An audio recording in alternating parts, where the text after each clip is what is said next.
Fading Hughes tonight's starting lineups, powered by First Energy. First, for the visiting play, Mike Jones. Leading off, shortstop number 7, is Dan Bowen.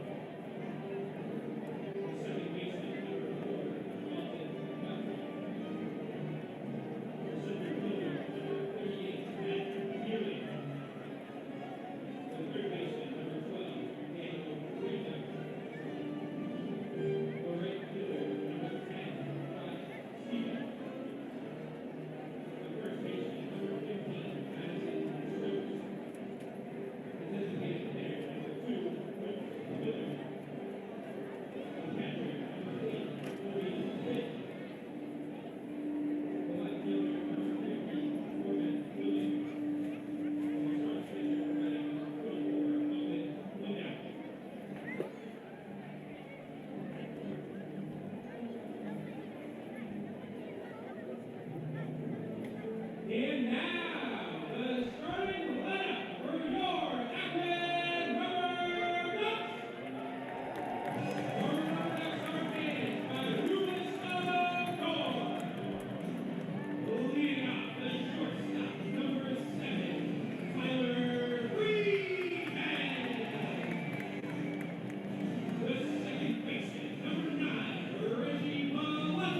Ladies and gentlemen, welcome. I'm Emily Messina here on the call for you live from Reading, Pennsylvania to call for you the game for the Reading Fightin' Phils against the Akron RubberDucks. I'm doing this call remote as the team is in Akron, Ohio right now, so please feel free to provide me some feedback with the volume and how everything sounds if you can hear me well. I was also lucky enough to once again get the crowd noise from our counterparts in Akron, Marco. Very thankful for that, so hopefully you can hear that in the background as well, but let me know if it's overpowering at all. I'm told they've got a good crowd in Akron today, but it always helps to have the energy of the fans on the call. On the mound today for Reading, Ethan Lindau. He has started 2 games, 1 out of the pen so far. Tonight he will get the start. We saw him opening night, he gave up 2 hits and 2 earned runs. Then in his inning of relief, actually 3.2 innings of relief, 2 hits, no runs. And then he pitched 1 more start on May 16th against Bowie, where he started off strong, struck out the side, but then allowed 2 hits and 2 earned runs. So been pretty consistent here and there. He was the Phillies minor league pitcher of the year back in 2019. We'll go over more of his stats later. And he will be facing Shane McCarthy, the right-hander from New Jersey in the Cleveland organization. He went to Seton Hall, was drafted in 2018 by the Indians in the 18th round. And the starting lineup for the Fightin' Phils today, McCarthy will be facing Gamboa, Guthrie, Bierling back in the lineup today after a few days off, and Daniel Brito in that cleanup spot. Josh Stevens, Madison Stokes, Luke Miller, Colby Fitch, and making his Double-A debut, Corbin Williams, who was added to the roster yesterday. So it'll be an eventful night tonight, 7:05 start in Akron, Ohio. We see them warming up on the mound here, and we see at the batter's box now is Archimedes Gamboa taking some practice swings. Fightins in their road gray pants and Los Luchadores de Reading jerseys today.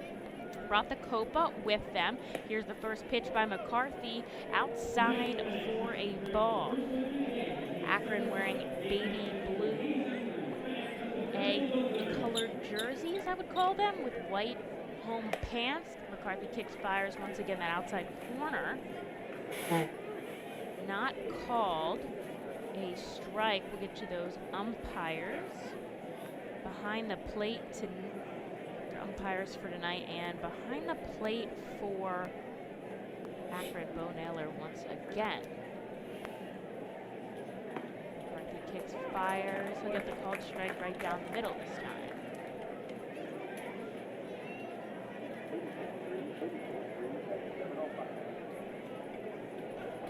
Three balls, no strikes. Now McCarthy the high Black Sox on the mound, kicks and offers. Strike Misses side of Gamboa. 3 balls, no strikes to the leadoff. And the leadoff hitter, Archimedes Gamboa, with a 3-2 count, excuse me. Here's the pitch.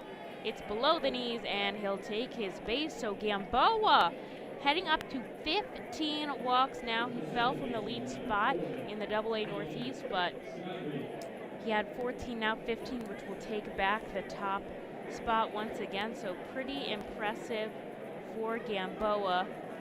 And that's what you want to see from your leadoff hitter. He gets on base, and now is Dalton Guthrie, who is over at third today. Swings on the first pitch and fouls it up the third base line.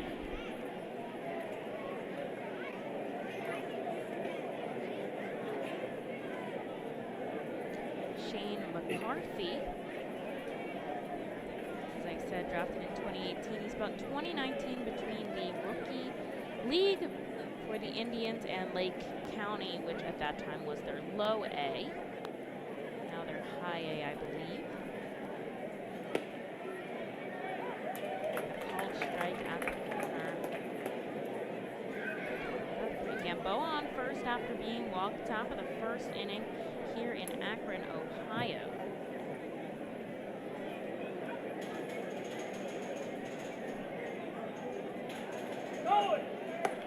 And it looks like Gamboa is going. The throw down from Naylor. Did he get him? No.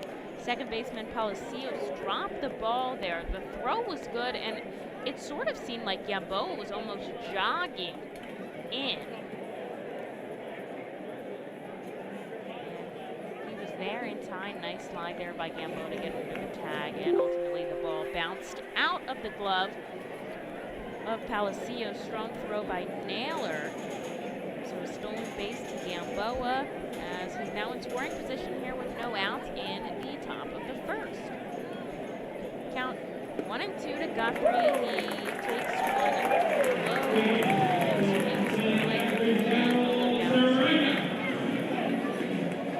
Out number 1.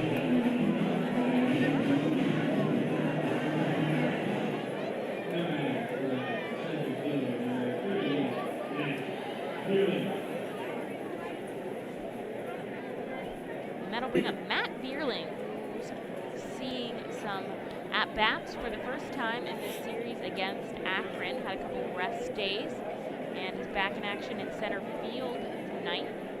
Arguably the Fighting's most consistent bat in the lineup, batted .326, the only one in the 300 as the ball bounces in the dirt. But Naylor keeps it in front of him, and Gamboa will stay on second base.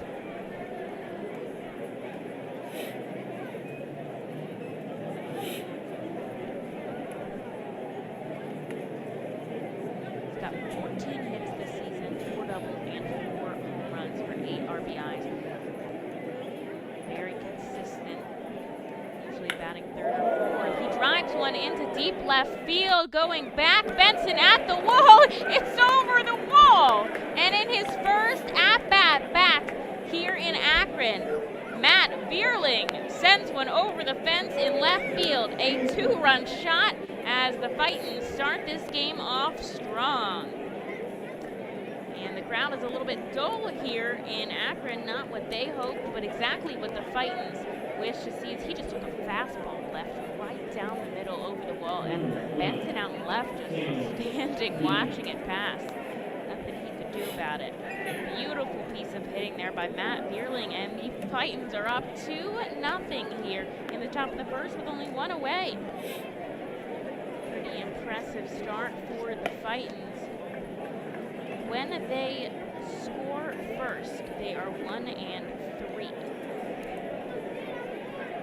And that will bring up Daniel Brito, the cleanup hitter, though nothing to clean up right now, as Bierling did that, fouls it the opposite way into the left field stand.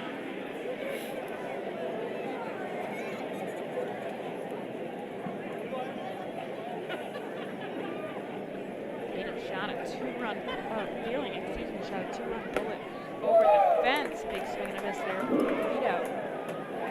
And the count moves to 1-2.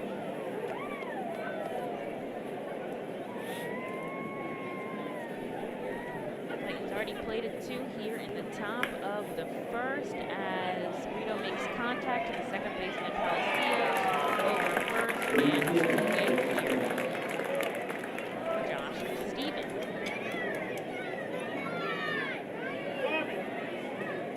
Going 0 for 3 last night with a walk, so kept his on-base streak. Reading 5 games in a row. Fox foul, so be out of the field of play.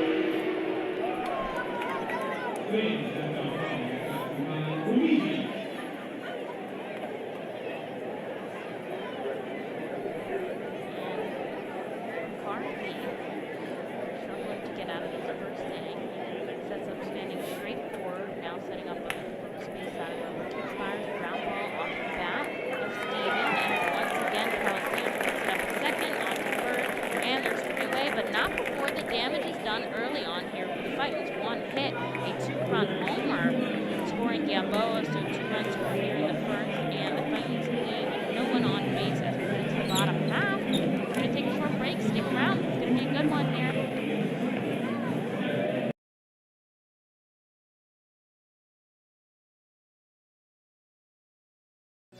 Reading Fightin' Phil's birthday party package is the best way to celebrate a birthday. Whether you are a youngster or an adult, there is no better birthday than a Fightin's birthday. The Fightin's Fan Birthday Package is customizable for fans of any age and starts at just $120. Base packages include 10 general admissions tickets to a Fightin's home game, an autographed baseball, and a VIP reserved parking spot. Fans can also add a wide variety of experiences and options to make sure your favorite Fightin's fan's birthday is a grand slam.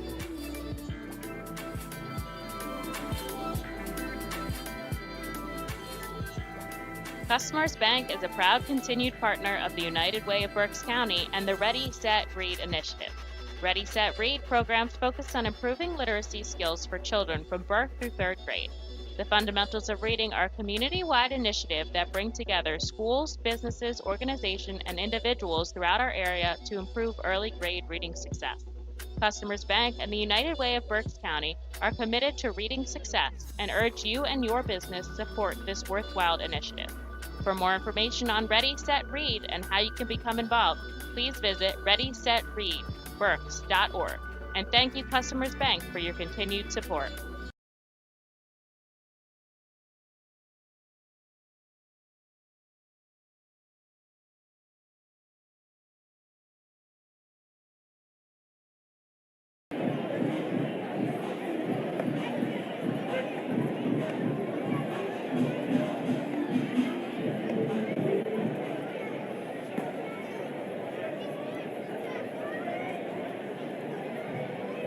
Leading off for your RubberDucks, tonight's personal clinic cutoff later in the game by shortstop. Number 7, Tyler Freeman.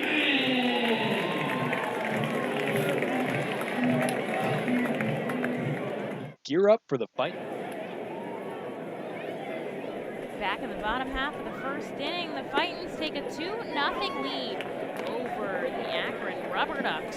And now Ethan Lindau comes out on the mound. He's got some run support here to work with early on as he braces Tyler Freeman here. First pitch ball, second pitch fouled off into the first base stand. Freeman turning 22 today. I saw him a little bit earlier back in 2019 when he played in High A. And now delivers. Freeman sending this one into center field, coming over Bierling, and Bierling makes the catch in left center. So one away quickly here for Lindau. Freeman's got a lot of strength to him for being on the smaller end. He did have some extra practice time playing for the tackle squad last year, where he was really able to develop some power. We'll get into that the next time we see him, but Richard Palacios now up for the RubberDucks. Dow kicks, fires, it's high for a ball.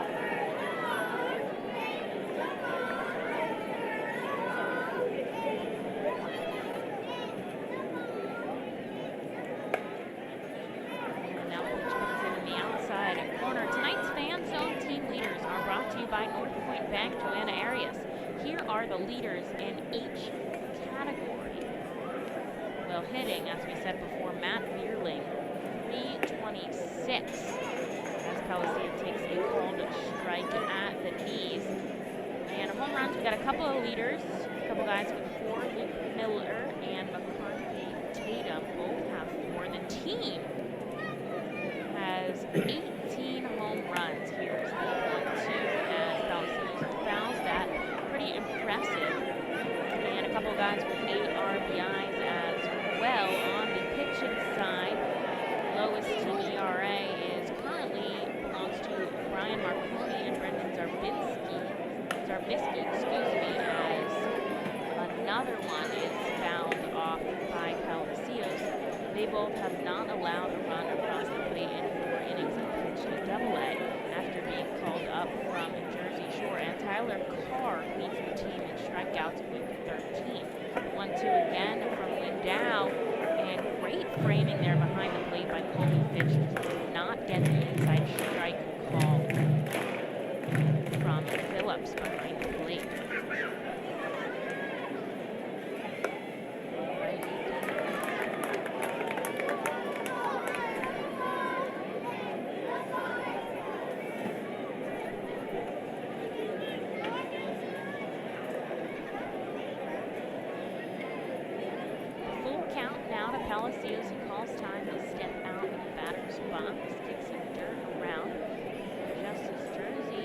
he'll step back in. This has been a 7-pitch at bat.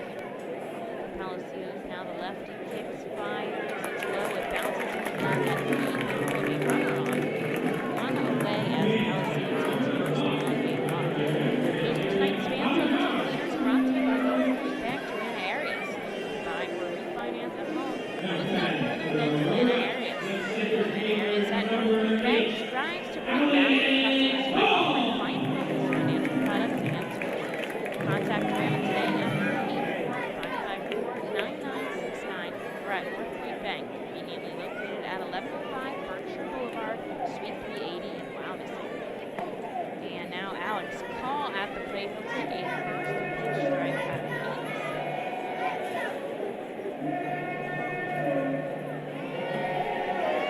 Palacios taking a slight lead off of first now.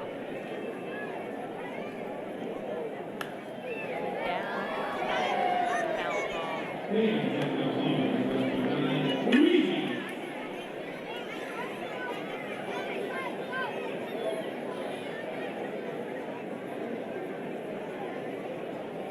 Lindau's looking to get moving here. It's the RubberDucks that are really holding him up. They're trying to throw off his rhythm. He's already got the ball behind his back. Leaned over. He's got the pitch from Fish behind the plate. And now he'll set up in his form of third base side of the rubber, looking over at first. Now he looks back, deals, and Paul sends one deep to left, going back. Williams is he able to make the catch? No, it bounces over his head and out of the field of play, and that will be a ground ball double. Williams was charging that as fast as he could, and nothing he can do. It just bounces off the plate and the ball is left field. So Paul will be held up at second base, and Palacios third. Piper is lucky that one bounced out because Palacios definitely no full speed looking to round third and come home probably if it hadn't.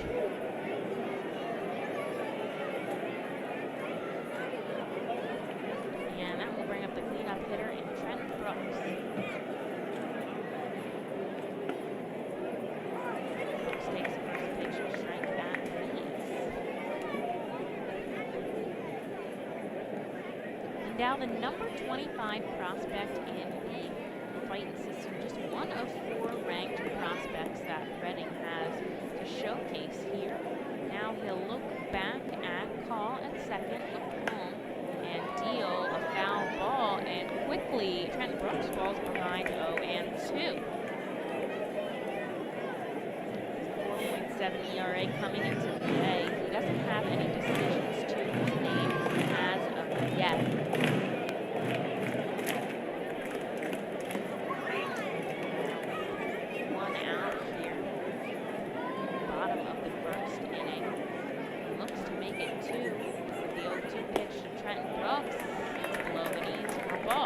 Fighting scored 2 in the top of the first. If you're just joining us, off of a 2-run bomb out to left field, courtesy of Matt Fearling, scoring Gamboa pitch on a walk, of course.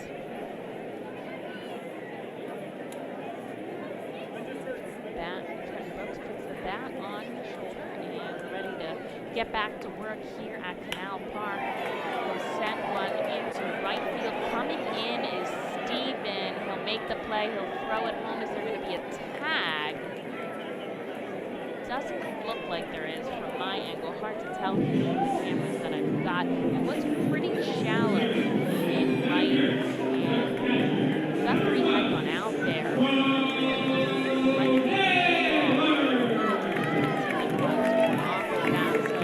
Great out there for Lindau, a shallow fly ball, and nothing RubberDucks can do with it. And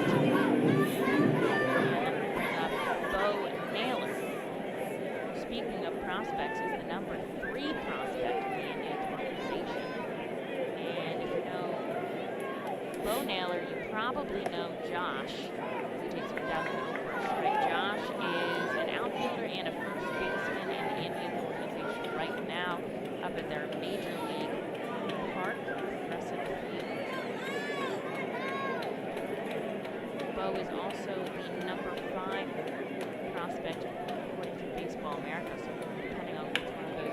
follow.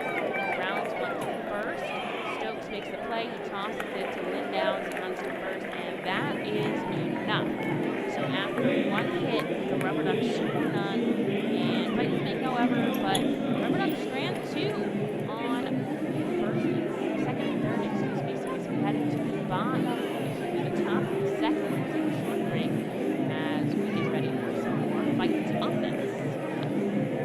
Gear up for the Fightin' Phils season.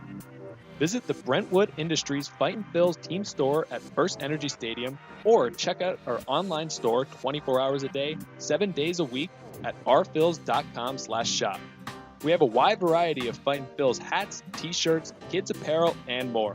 Looking for something new? Check out our latest selection of Los Luchadores de Reading and Reading hot dog gear, plus throwback black R-Trains R-Phils attire. Root for your Fightins in style. Stop by the Brentwood Industries Fightins team store or rphils.com/shop. The Reading Fightin' Phils, in conjunction with Savage 61 Fiesta Fridays, are proud to partner with the eXp Realty Group throughout the 2021 season. Visit their convenient website at brgpa.com. The custom search bar makes house hunting online easier than ever, and their talented team of agents is here to answer all your questions. Call them today at 610-926-8610. eXp Realty Group is a proud partner of the Reading Fightin' Phils at all 7 Savage 61 Fiesta Friday games during the 2021 season. eXp Realty Group, where every move matters. Savage Auto Groups is a proud sponsor of the Reading Fightin' Phils. Our large inventory and wide selection of models, along with competitive pricing, allow us to make great deals on many vehicle makes and models. Visit Savage 61, Kia, and L&B in Berks County for all your automotive needs.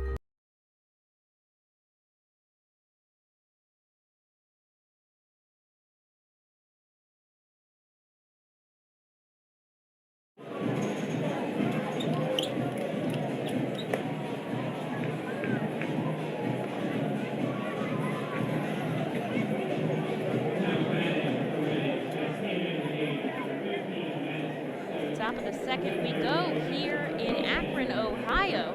I'd love to know where you're joining me from. I'm sitting at the ballpark, First Energy Stadium here in Reading while our guys are playing in Akron, Ohio. And leading off the top of the second is going to be Madison Stokes. As I said before, the Fightins are wearing their Los Luchadores de Reading identity for MLIB's Copa Day. They'll play as that every Friday this summer when they're at the ballpark. We will celebrate all of the Hispanic and Latino influence on baseball, especially in Reading and the city's iconic elements, and pay tribute to that culture as well. As the strike comes into Stokes, here's the 1-1 from Shane McCarthy. Stokes sends it up in the air. Coming over is right fielder Oscar Gonzalez. It's going to be Alex Cole who makes the grab in right center. One away now for McCarthy, and that'll bring up Luke Miller. Miller's had a very good bat for the Fightins. He switches back from designated hitter to first base, and he started as the 9th batter at the beginning of the season. Now he's in that number 7 spot. He's got 4 homers to his name, 8 RBIs, and 2 doubles, so definitely one of the top hitters in the lineup. He'll step into that righty batter's box. Now McCarthy deals. He'll ground on the first pitch to shortstop Freeman. Over to first, and it's an easy out for the RubberDucks. Put that 6-3 in your scoreboard and scorebook. Here's Colby Fitch, man behind the plate tonight. Since Duran's injury, Fitch and Matera have been splitting time behind the plate. Both are solid backstops in the organization, and they both have had impressive at-bats so far this season as Fitch takes one low. I was reading some scouting reports on Colby Fitch, and they said he doesn't have decent speed, but he's a catcher. That's not to be expected. They have a lot of knee issues. Goes for one low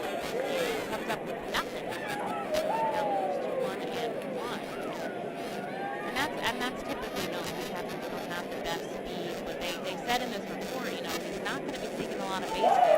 And he leads the fight with 2 stolen bases. He's one of a couple players that have 2, I think that's 2 in there.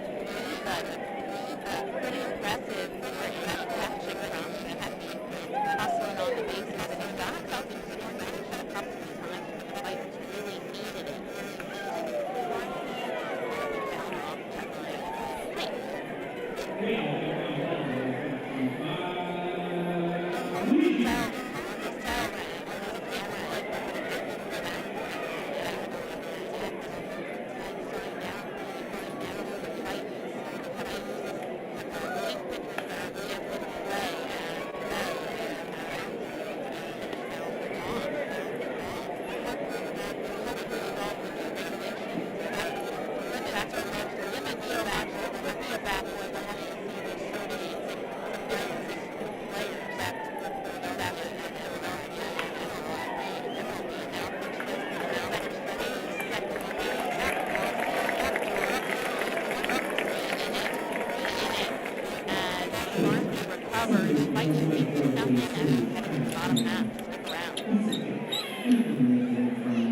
What does it mean to bank locally with Tompkins? It means keeping your money in your community with a team of neighbors to guide you through big decisions and milestones, plus all the convenience of our mobile app where you can manage your account, deposit checks remotely, send money to family and friends, even turn your card off if it gets misplaced, then back on when you find it.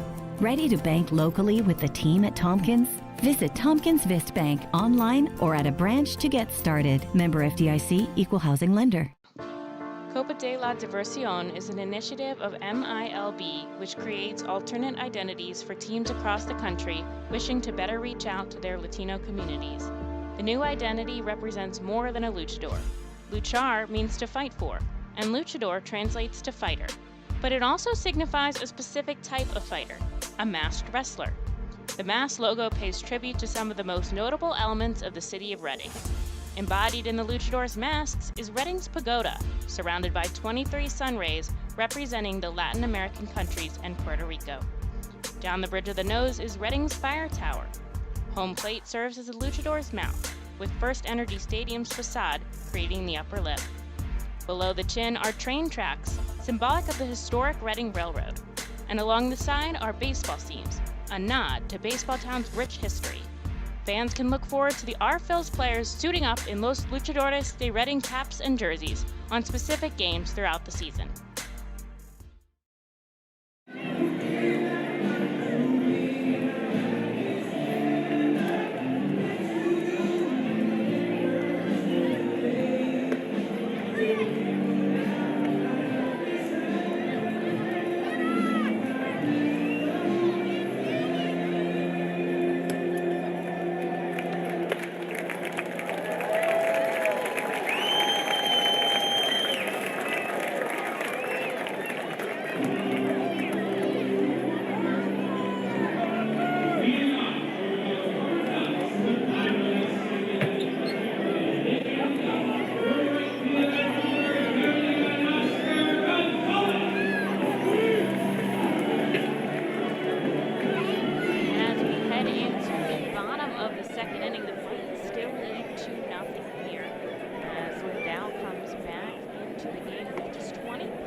About the Bat Boys there before. I was told they are clubhouse staff in Akron.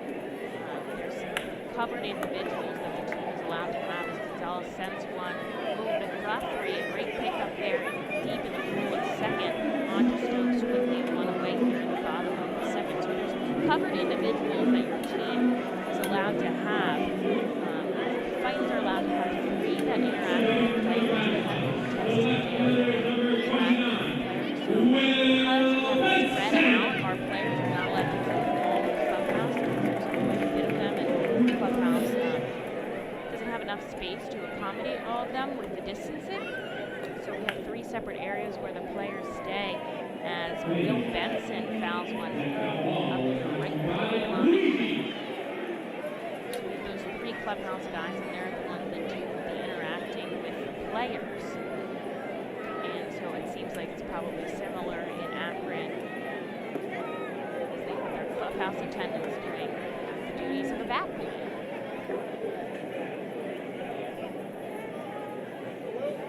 And now getting ahead to Will Benson.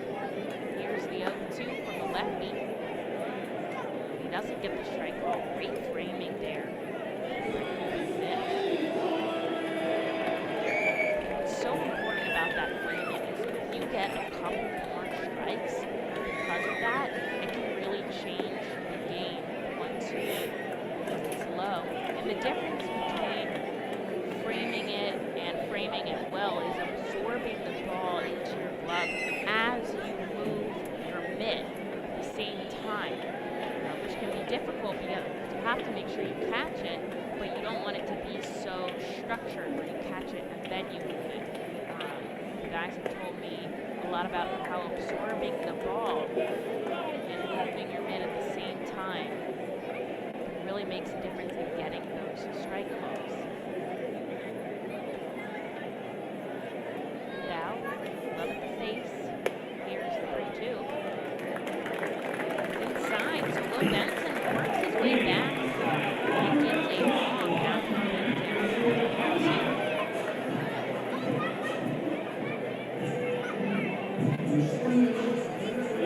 Once again, Akron gets a runner on with 1 out. Top of the bottom of the second.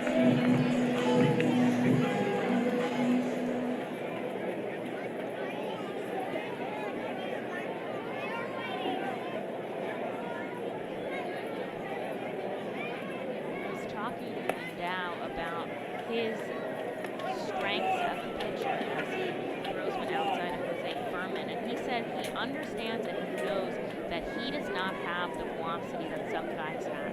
He's not going to try to get, in the mid-hundreds. He is going to focus on his command and his movement with his balls, and that's why he's been so successful so far this season. We're talking about John Means' no-hitter, and he's not one of those guys that has insane velocity. He's a guy that focuses on control, and that's what he was focusing on. That was focusing on during the quarantine. He was focusing on really settling into his command, and that is what is going to make him a successful pitcher as he goes to first with a pickoff attempt on Benson, getting back there quickly. Baseball America actually rated him with the best control in the entire Phillies farm system. Now, there's a lot of prospects in the system, so that's pretty impressive.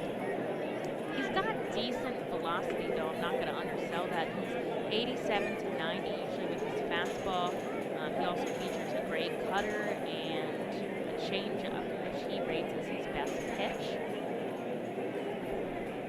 It's good to be able to have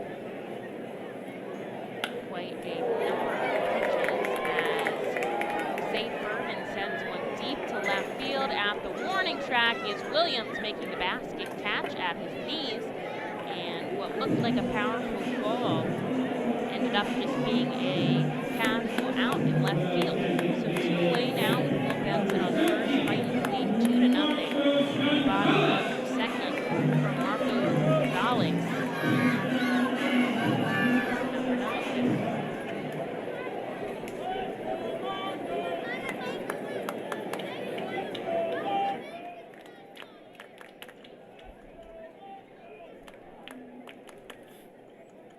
First pitch in the dirt, but good block there by Colby Fitch to keep it in front of him.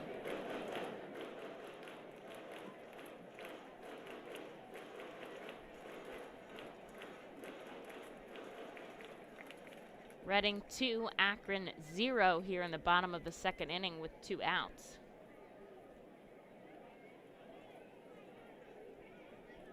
Now looking at first at Benson. Now he fires a liner off the bat of Gonzalez, and it'll trickle into right field.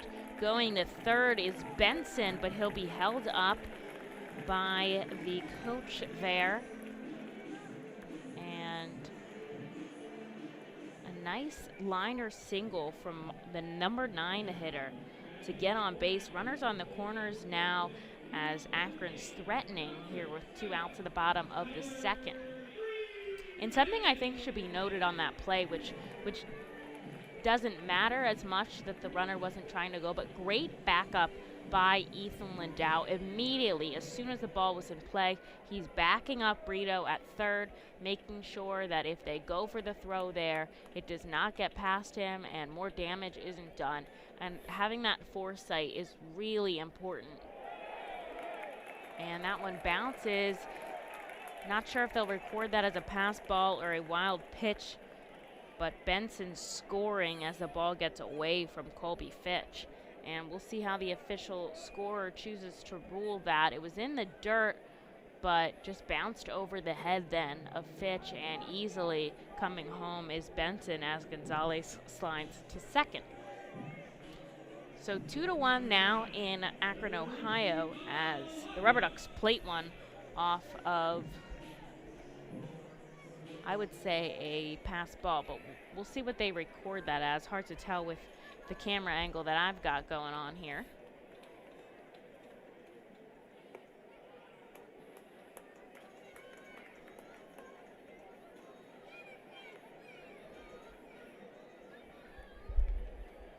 Tyler Freeman hit by a pitch, so he'll jog down to first. And now Palacios takes a ball. And here's the 1-0. It's a ball again.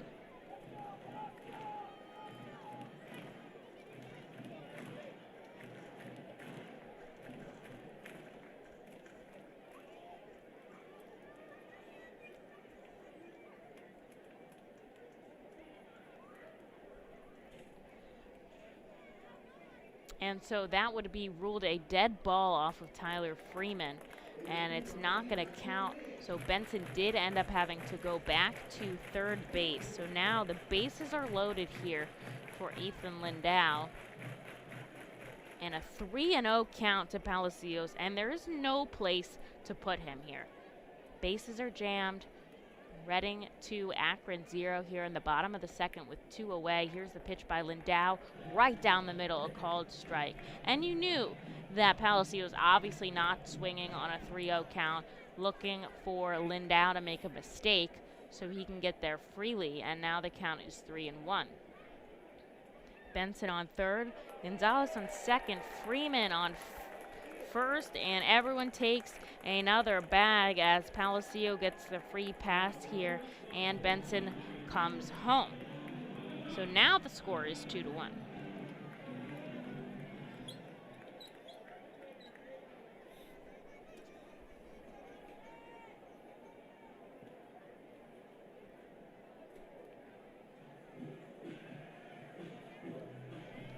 And that will bring up Alex Call here as Brad Bergeson comes out to speak to Lindau, and Fitch comes out for a meeting at the mound as the bases are still full of Akron RubberDucks with 2 away in the bottom of the second. Reading 2, Akron 1.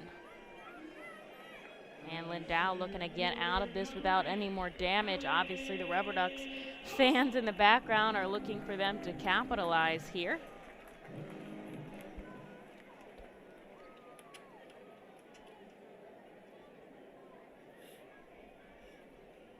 And the first pitch to Alex Call. He grounds it up the third base line, and getting the ball is Brito deep in the hole. He makes the throw all the way across the diamond to retire Alex Call. A huge defensive pickup there from Brito at third to save runs. And while the score is 2-1, Akron scoring 1 as Palacio walks in a run. Much more damage saved there from Daniel Brito. We're going to take a short break. Heading back into the top of the... Spend some quality time with the family by taking them out to a ball game every Sunday home game at First Energy Stadium. Sundays are Burke's Packing Sunday Family Fun Days, presented by Classic Harley-Davidson. Get 4 tickets, 4 hot dogs, and 4 sodas for only $50 when purchased in advance. Burke's Packing is a family-owned and operated meat processor located here in Reading. specializing in hot dogs, ham, specialty meats, and more. Join us for Berks Packing Sunday Family Fun Days at Sunday home games all season long here at First Energy Stadium. The Fightins feature special post-game concerts throughout the entire season with more live music than anywhere else in Berks County. Each post-game concert features $1 off St. Boniface Brewing and live music on the T-Mobile stage. That's post-game concerts thanks to St. Boniface Brewing. From the cleanup position, there's no one better in the field than J.P. Mascaro & Son. Trust the familiar Mascaro Blue Elephant to provide dependable, quality service for your home or business. Make our team your team, whether in a pinch or for the long haul. Like the Reading Fightin' Phils, we're the best in our field. We are hiring and have open positions in Berks County. Check our website for open positions at jpmascaro.com or call 1-888-MASCARO.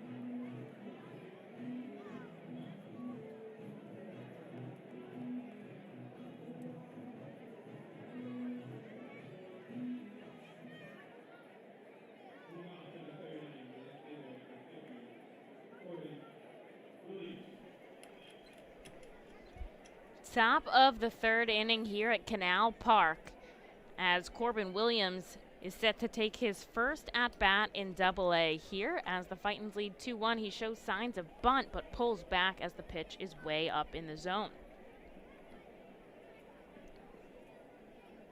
RubberDucks left the bottom of the second inning with bases loaded, unable to score more than one run as Williams fouls that one back.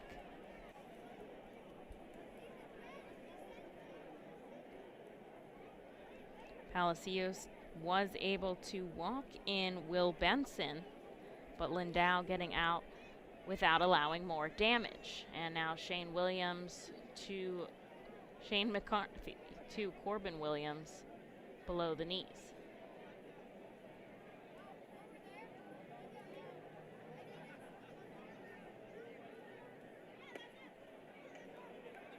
And once again showing signs of bunt, this time pulls back, but it's a called strike.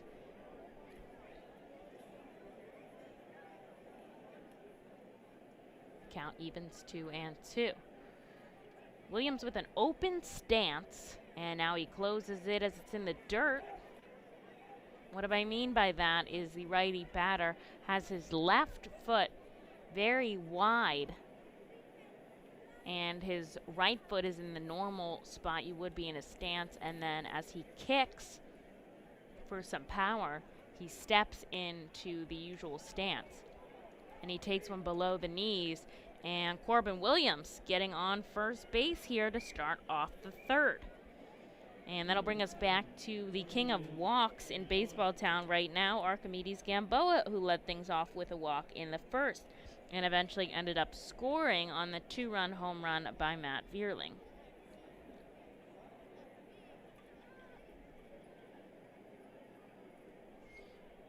Shane McCarthy went to Seton Hall and finished all 4 years. He graduated with a bachelor's degree in business management. He said he's proud to have that degree in his back pocket should he need it. He was an academic all-star there, as well as the second best pitcher there in Seton Hall history, as McCarthy instead chooses to go over to first to check on Williams. He leans over, getting the signs from Naylor behind the plate, and once again he goes to first, his third pickoff attempt in a row, and Gamboa really not trying to take much of a lead at all. Though the Fightins have been pretty good with stealing so far this season. A couple of guys with 2, and there he goes. The throw by Naylor. It's not in time. So once again, a stolen base as Williams gets over, the second of the game, and Fightins have a runner in scoring position with nobody out here. So they are trying to get back into this game quickly and tack on some more insurance runs.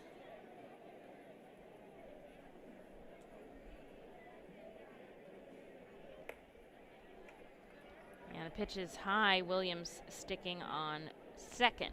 He's number 50 for all of you watching out there. Wasn't able to get that number before the game.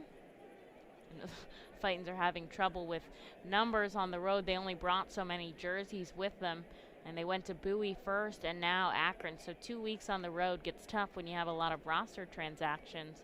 And Gamboa taking one outside. The count is 3-0. McCarthy up to 36 pitches here in the top of the third.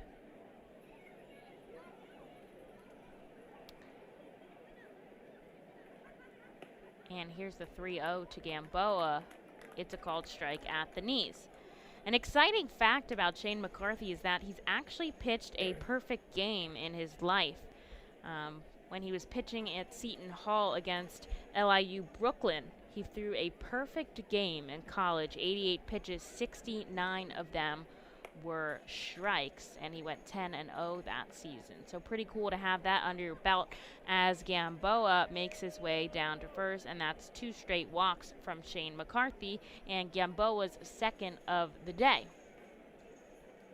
And after snapping his on-base streak yesterday at 13, Gamboa starting it all over again. He held that streak since opening day when he led off with a home run in his first at-bat of 2021, and he held that on-base streak all the way till yesterday's game when he failed to get on base. But today he's starting it over with 2 walks as Guthrie takes the first pitch strike, and we see an attempt of bunt. 2 on for the Fightins with nobody out in the top of the third.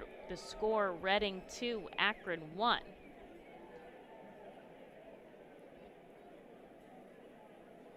And we'll see if the Fightins go for a double steal anytime during this at-bat.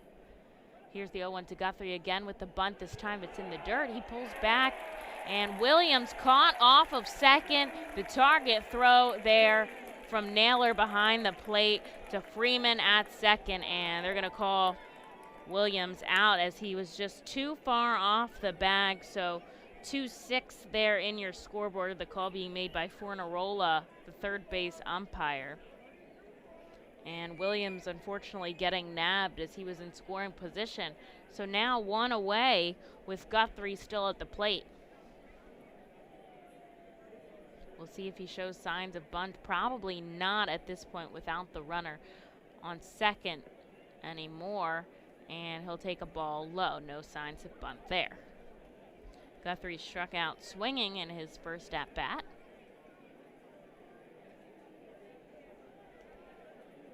And Gamboa still over on first base with 1 out now. 2-1 the score in favor of your Fightin' Phils.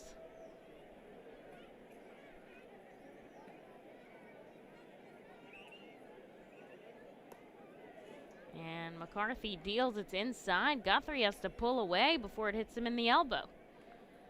And McCarthy struggling with his command right now as he walked 2 straight batters, and the count is now 3-1 to Guthrie. Tough pickoff there from Williams. And a called strike at the knees, so the count is now full.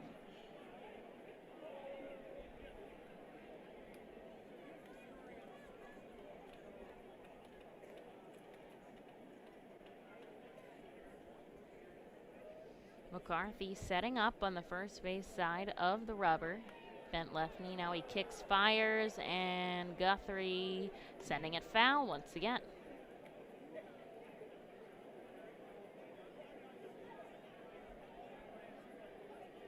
Sixth pitch at bat here to Dalton Guthrie as McCarthy getting high 44 pitches. Now we've seen the RubberDucks let guys go deep.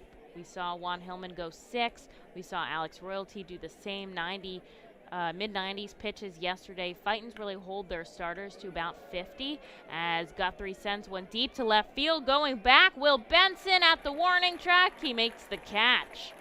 And now there is 2 away as Guthrie sends one deep, but it just doesn't have enough on it. And we'll have to check what the wind is doing out in Akron. It's going left to right. So lefty hitters should have a better time at Canal Park, though I don't know much about that park. Top of the 3rd inning, 2 away, but the Fightins have a runner on. Archimedes Gamboa still at first, and they lead 2-1 over the RubberDucks here in Game 4. Strike called at the knees to Matt Vierling, who hit a 2-run bomb to left field. To start things off in the top of the 1st, good to have him back in the lineup after a few days off. And that's why the Fightins lead 2-run right as of now. Once again, McCarthy going for the pickoff attempt at first.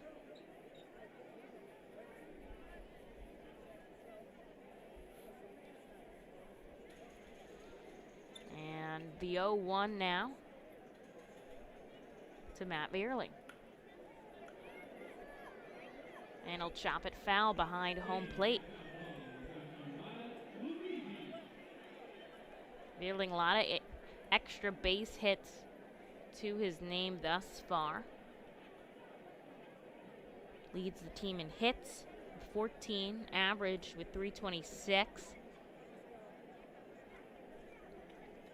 And doubles with 4. Also got 3 home runs. He takes one in the dirt, and Gamboa doesn't choose to go, so he'll stay at first. 2-1 the score here. Reading leading in the top of the 3rd with 2 outs and a runner on. They're trying to capitalize early and get away from the RubberDucks here. They've already won 1 in the series. Akron leads the series 2-1, but it's been very competitive the entire time. We had a great pitcher's duel on Tuesday. We had some offense on Wednesday and last night as well. Just wasn't able to get the job done 2 of those 3 days. But they've been solid in Ohio here. Coming off dropping 6 games in a row to Bowie. Here's the pitch from McCarthy, and once again, Vierling will foul it off.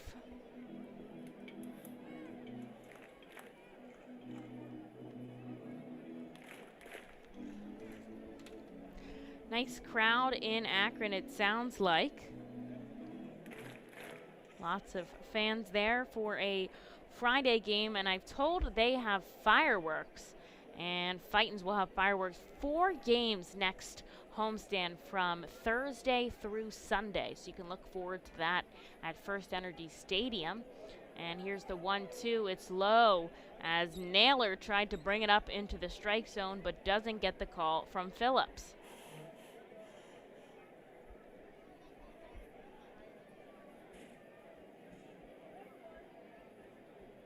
Matt Vierling 1 for 1 today with that 2-run shot back in the 1st that put the Fightins ahead 2-1. And he'll chop one foul once again. Now that luchador uniform has a lot of things going on. There's more to it that meets the eye. It pays tribute to some notable elements of the city of Reading. You've got the mask featuring the pagoda, which we all know and love here, and then 23 sun rays representing the Latin American countries and Puerto Rico.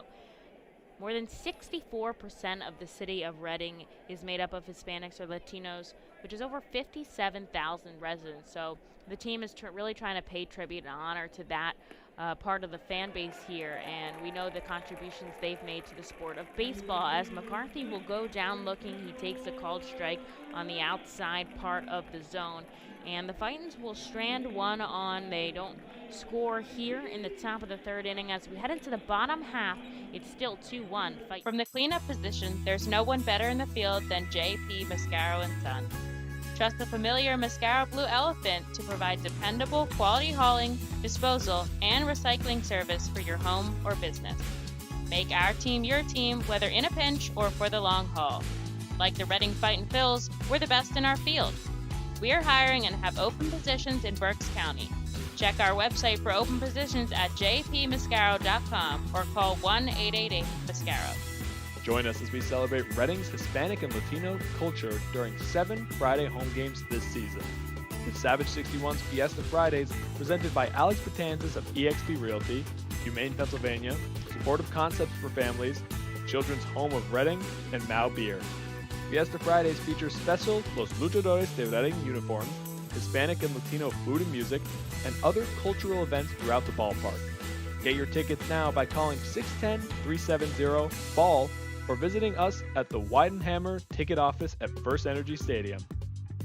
Every time you grab an ice-cold 20-ounce Pepsi, you'll find a Pepsi emoji on the side of the bottle. So while the Pepsi delivers this, the Pepsi emoji delivers this. Ooh.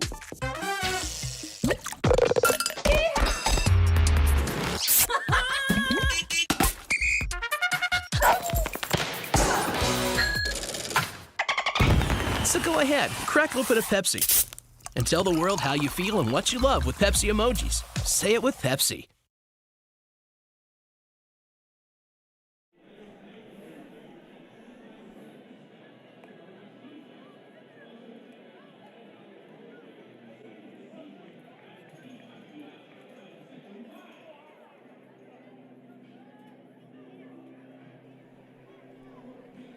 And I'm told nobody is warming up in the bullpen for the Fightins, so it's Ethan Lindau back in for the bottom half of the third inning to face the middle part of the Akron RubberDucks lineup. 41 pitches so far for the lefty starter. And Trenton Brooks will lead us off here for the RubberDucks.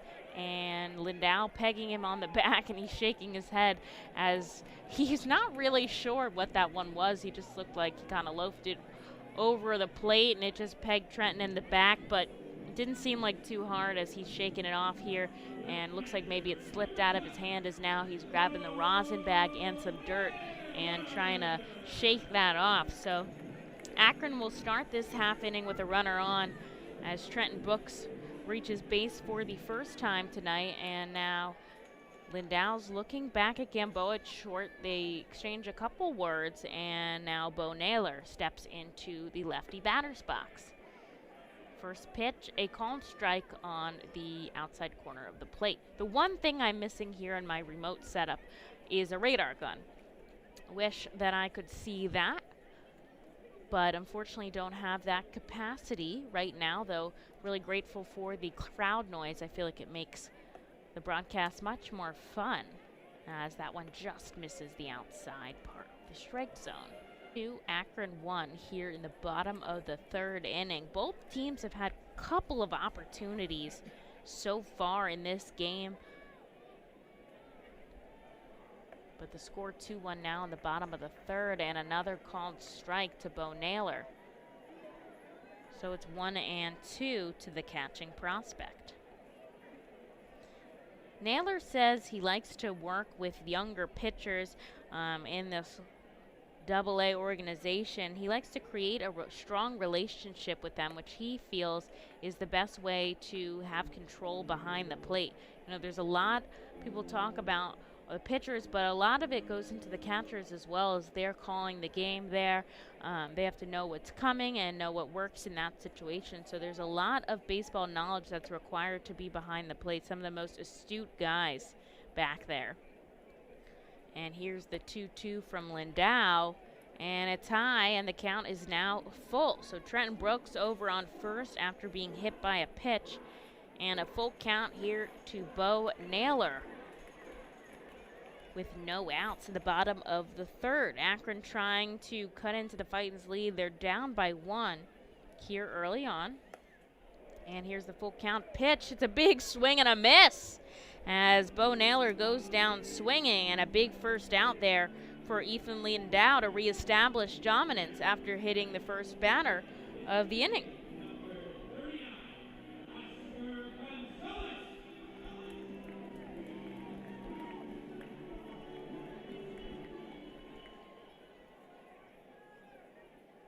And that'll bring up Oscar Gonzalez, who grounded out in his first at-bat.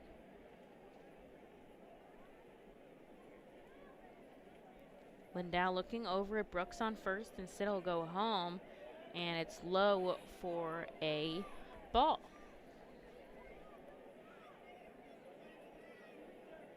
Gonzalez, 6'4", 240 out of the Dominican Republic. Batting in the high 200s this season, and he takes one at the knees, a called strike, and he knows he should have swung at that one.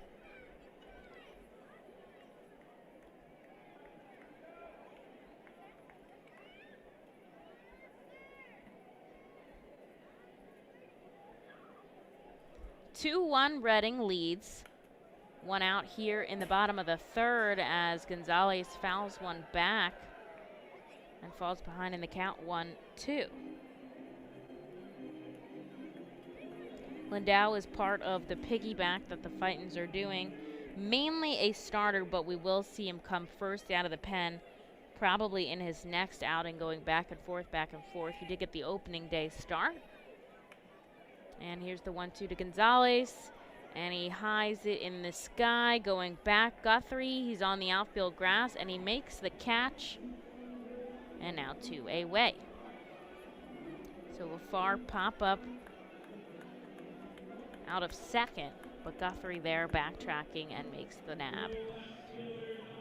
Trenton Brooks still on first after being hit by a pitch. Will Benson now the batter. He walked and scored back in the second, the only run so far for the RubberDucks.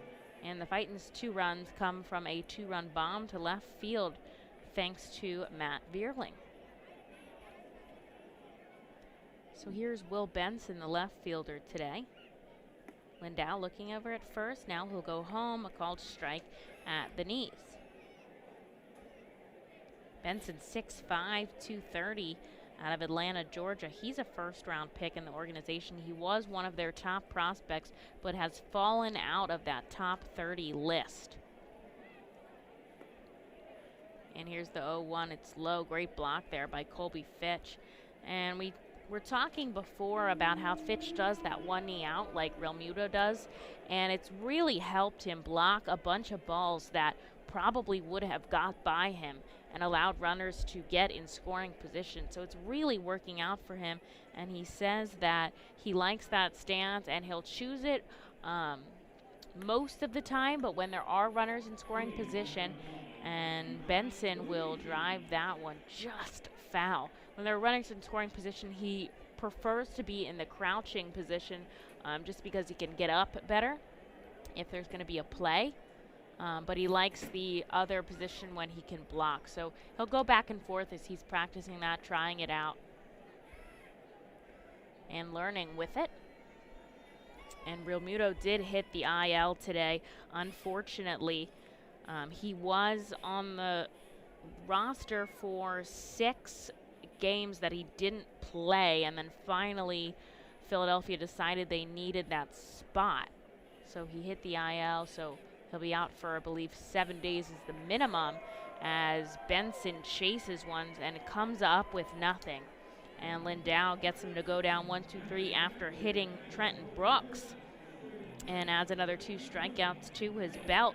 So the score remains 2-1 as we head into the fourth. We're going to take a short break here, but stick around. You do want to miss this game. It's a close one. The Reading Fightin' Phils are proud to partner with the Berks County Mental Health and Developmental Disabilities Program. Together, we are striking out the stigma in order to raise community awareness about mental illness and the prevention of suicide. With 3 simple words, are you okay? The hope is to begin a conversation to show Berks County that we care. Suicide affects and hurts everyone. but help is here, and we'll work together to raise awareness about suicide and identify what we can do as a community to prevent it. People in need of assistance and support should call Crisis Intervention at 610-236-0530. That's 610-236-0530.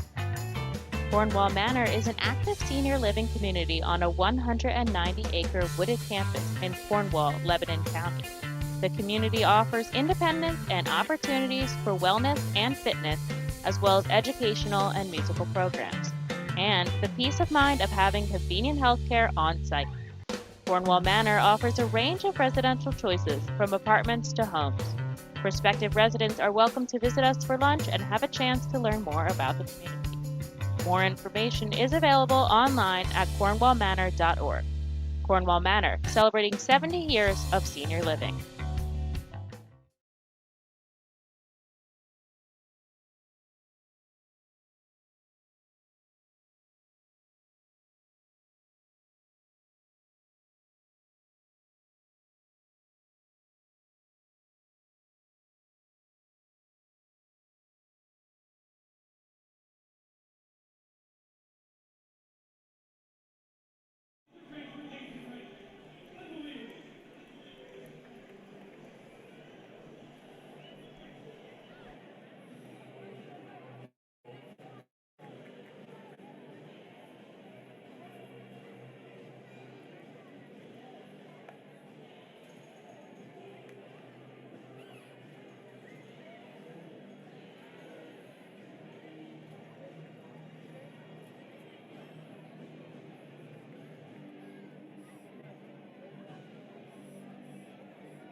And as we head into the top of the fourth inning, the Fightins still lead after a solid inning from Ethan Lindow after he hit Trenton Brooks, but then he was able to get out 1, 2, 3 in the bottom of the third.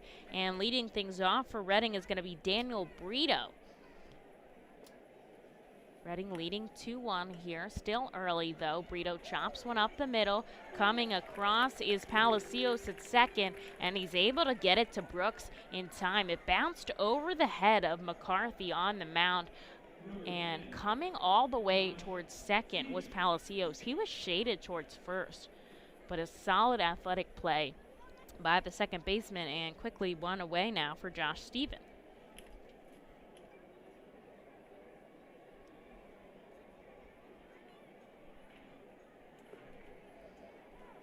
Josh Stevens takes one at the knees for a strike. And as we were talking about some changes going on in the Philadelphia organization, Spencer Howard, who's been back and forth from Philadelphia and Lehigh Valley, is set to start tomorrow. Stevens fouling one up the first baseline. So that will be exciting as he's called back up to Philadelphia. Wheeler was scratched from his start before. He's got a numb middle finger, which is, it sounds small, but that's very tough for pitchers when your grip is so important. Stevens sending this one again to Palacios, who's able to make the same exact play as before. And there's two away with two ground outs to second for Madison Stokes. So with Wheeler out of the picture for now, Philadelphia calls up Spencer Howard, who had a great week last week. I believe he was selected as one of the top players in AAA, or at least in that league. And Philadelphia and Boston right now are tied 2-2 in the top of the fourth inning. Aaron Nola on the mound. He's got 6 strikeouts so far in 3 1/3.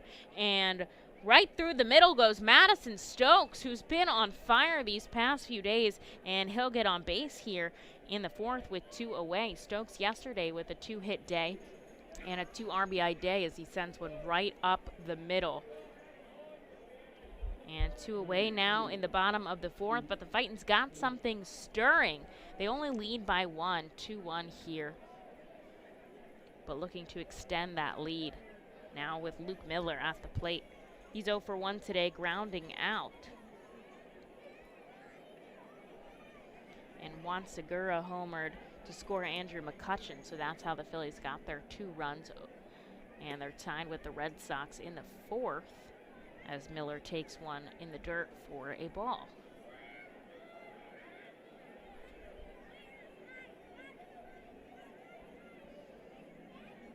McCarthy now 59 pitches. Be 16 batters so far. Kicks, fires, again inside, almost grazing Miller.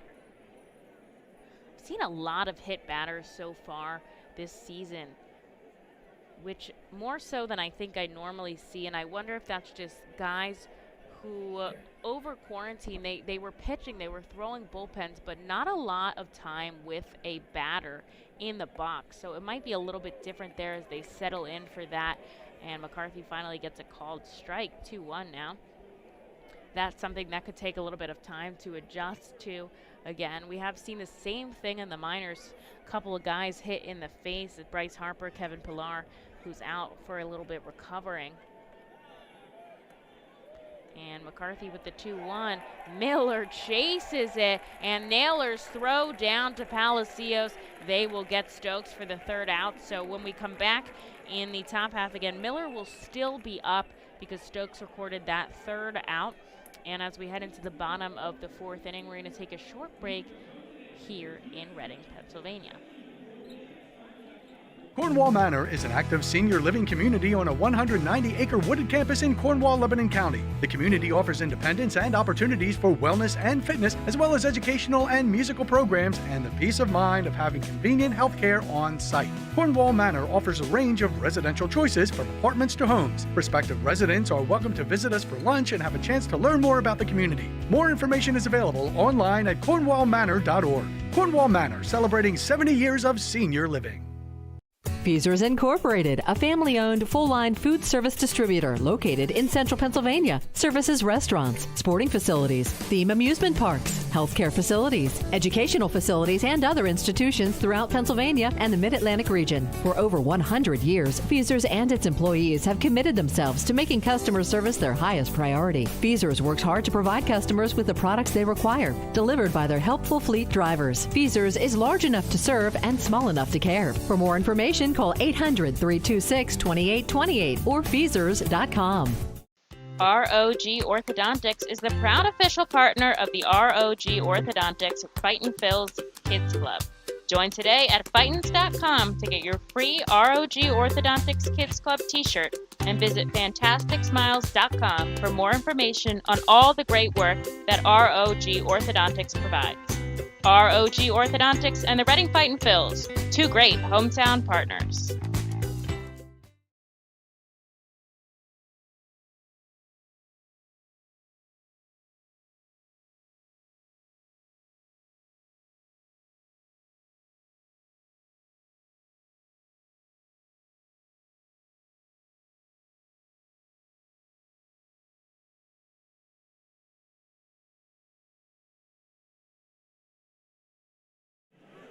Cornwall Manor is an active...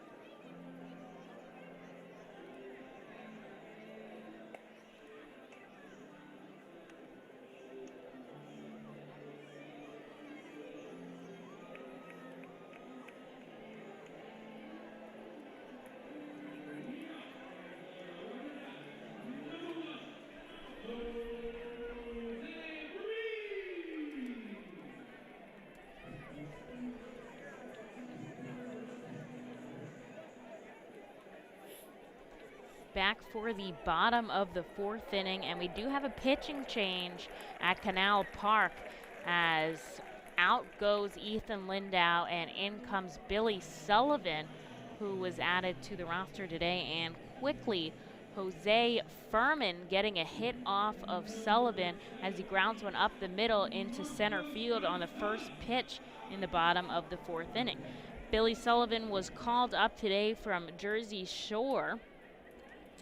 He started there out in 2020, pitched 5 2/3 inning, just 1 hit and 1 earned run, which was a home run, 8 strikeouts so far. So that's a 1.59 ERA and 5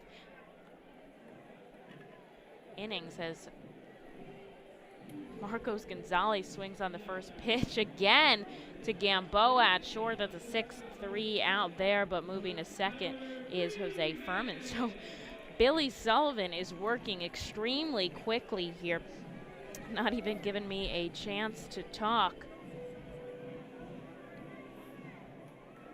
And looking at my comments here on the broadcast comments section, Aaron Nola was spending some time in Reading back in the day. Wish I was here to see that, as it's a first pitch ball, and the throw goes down to third base. Fitch to Brito, and they're gonna get Jose Furman stealing third. I mean, this has been an eventful inning, folks. The pitch to Freeman is low.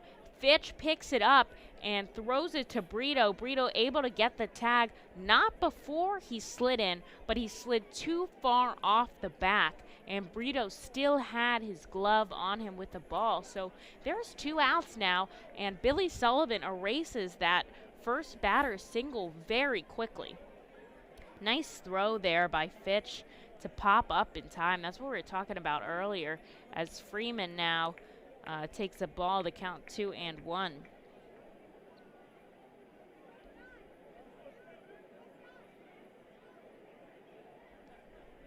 Freeman hit by a pitch in his last at bat. He'll send one into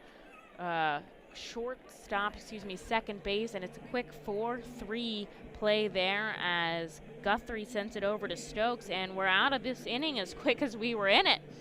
We'll take a short break, and then we'll chat about what's going on in my comment section. Appreciate you guys listening in. We'll be right. The Fightin' Phils know who to call for trash and recycling services. A proven winner, JP Mascaro & Sons. The industry leader for over 50 years. Trust the familiar Mascaro Blue Elephant to provide dependable, quality service for your home or business.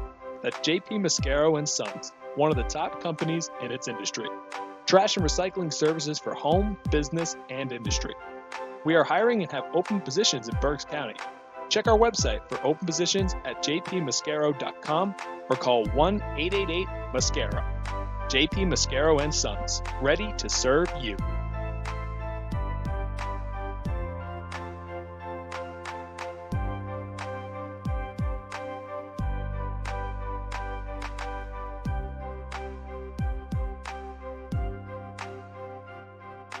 Nursing home neglect is a serious problem. If you or a loved one has suffered from bed sores obtained in a nursing home or a fall down in a nursing home resulting in a fracture, our friends at Swartz Culleton can help.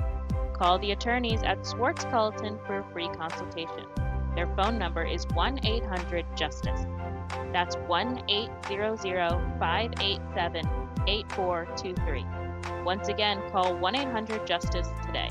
Swartz Culleton is a proud sponsor of the Reading Fightin' Phils.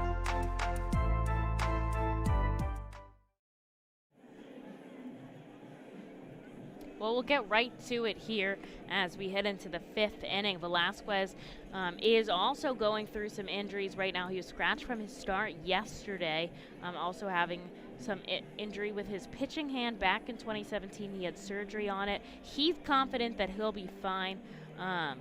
But Joe Girardi is a little bit concerned about it. Obviously, the Phillies have a great starting rotation going on with Nola, Wheeler, and Velasquez, and would be great if we could keep them in. So we'll have more updates on that as soon as the Phillies have updates on that. Injury things are hard to get information on due to HIPAA. Same thing goes on all throughout baseball. That's kind of at the discretion of each team. So we'll wait till we hear more about that. And we're back for some more baseball in the top of the 5th with Luke Miller still at the plate. He was at the plate back in the 4th when Stokes got thrown out stealing second. So he'll return with a fresh count. And after taking a ball, he'll take a called strike. So the count is 1-1. And Shane McCarthy still on the mound for the RubberDucks. 63 pitches as Miller swings through one. It gets past McCarthy, but there to make the play is Palacios at second. And one away for the Akron RubberDucks, as Colby Fitch steps into the box. Fitch made a fantastic throw down to third base in the last half inning to nab Jose Furman, trying to steal third. And Billy Sullivan, coming in relief, was able to get out of that inning quickly after allowing a first pitch single. Swinging on the first pitch is Colby Fitch, going into left field, diving to make the catch is Will Benson. He sticks his glove up in the air to prove that he caught it. A beautiful piece of hitting from Colby Fitch to go the opposite way, but Will Benson has the speed and the agility and makes the play on the run for out number 2. And now it's Corbin Williams. Williams spent time in his off-season at the Philadelphia Dominican Academy, where he was getting some live at-bats against like high-level pitchers, so he was happy with his practice there, as were the Phillies. He was in Clearwater, and then he went back to extended spring training for some more practice as he takes a ball low from McCarthy. So he was practicing in extended spring training, and then he got the call here the other day to replace Salgazzo, who moved back up to Lehigh Valley.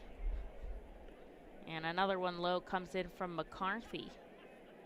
86 degrees in Akron, Ohio, as the lights come on in the ballpark. The sun is starting to set up north. Beautiful day here in Reading as well. Not a cloud in the sky as Williams moves to 3-0 quickly. He walked in his first at-bat, but was picked off after stealing second. Just got too far off the bag and was not able to get back in time. 2 away now in the top of the 5th. Reading 2, Akron 1 with 2 outs. And McCarthy will get the call he was looking for there with a fastball on the inside.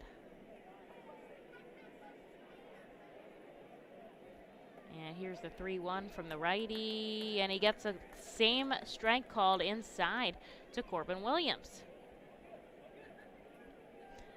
Fighton scored 2 off of a 2-run shot by Matt Vierling in the first, and the Akron walked in a run to make it 2-1 as Williams drops from a 3-0 count, and he's called out looking there as 1-2-3 inning for Shane McCarthy. And we're going to take a short break as we head into the bottom of the 5th. Nursing home neglect is a serious problem. If you or a loved one has suffered from bed sores obtained in a nursing home or a fall down in a nursing home resulting in a fracture, our friends at Swartz Culleton can help. Call the attorneys at Swartz Culleton for a free consultation. Their phone number is 1-800-JUSTICE. That's 1-800-587-8423. Once again, call 1-800-JUSTICE today. Swartz Culleton is a proud sponsor of the Reading Fightin' Phils. The Reading Fightin' Phils are proud to partner with Humane Pennsylvania throughout the 2021 season. Humane Pennsylvania is the region's premier leader in animal welfare and empowers the people in our communities to increase their capacity to care for animals so that all animals are safe, healthy, and treated humanely.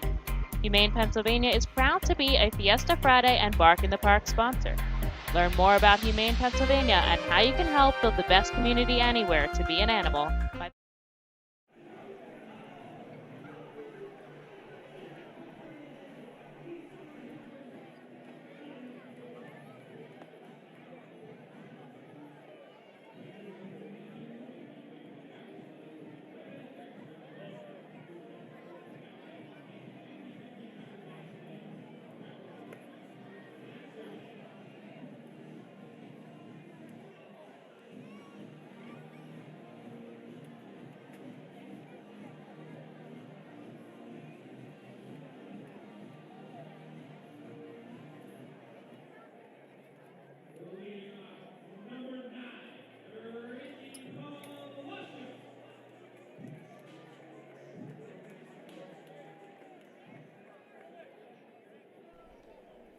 Back in action for the bottom of the 5th inning. Billy Sullivan still on the mound for the Fightins, and into bat is Richie Palacios. Exciting news in our Philadelphia farm system right now in Lehigh Valley. A perfect game is going on. It has been split between 2 pitchers so far, as Adonis Medina, who we did see in Reading last year, or I should say 2019, started off with 5 innings of perfection, 4 strikeouts, as the count moves to 2-1 to Palacios. And then coming in the 6th was Damon Jones. He pitched 1 inning of perfection.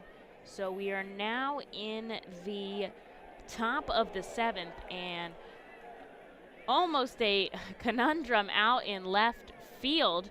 A miscommunication between players as Palacios sends one deep to left, and Gamboa taking the spot of Corbin Williams in shallow left field, and he makes the grab above his head. Williams is stunned there as there was a miscommunication, and I'm surprised that ended as well as it did, honestly, because Gamboa able to hold onto the ball. So Williams' first game in the Reading uniform, so they'll have to get that in order so it doesn't happen again, as a bunt from Alex Call rolls foul. It had too much air on it and just popped it foul.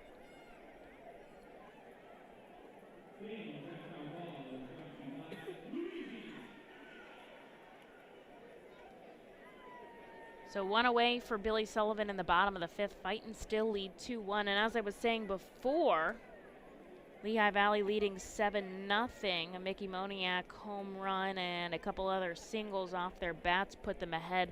But a perfect game so far for the Lehigh Valley pitching staff.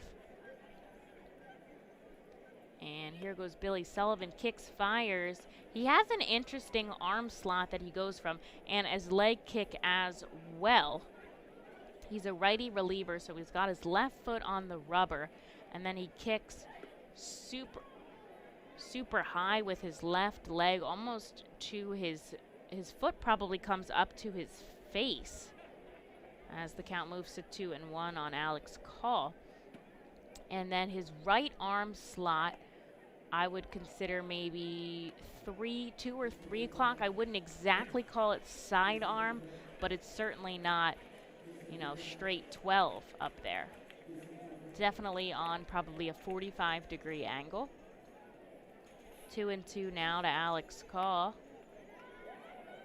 And he grounds it to shortstop. Gamboa picking it up, firing it on the run. A great play, and just in time, as Gamboa stepped in front of Brito to pick up that ball. And 2 outs now for Billy Sullivan. And Trenton Brooks heading up to the plate. Phillies are still tied 2-2 with the Red Sox. They are in the top of the 5th inning. And we'll check in with our Blue Claws affiliate in just a moment, as Billy Sullivan delivers his first pitch with 2 outs to Trenton Brooks. Big swing and a miss, and Brooks almost falls over. He had so much power on that. He really wanted that one, but wasn't able to get a piece of it. And there is a no-hitter going on in Jersey Shore. So our affiliates are having a bang-up day. And the pitch comes in low, knocks Brooks out of the box, and it's 1-1. And that's on our side, as well as as Winston-Salem leads 2-0. So the opposite way here is Jersey Shore has had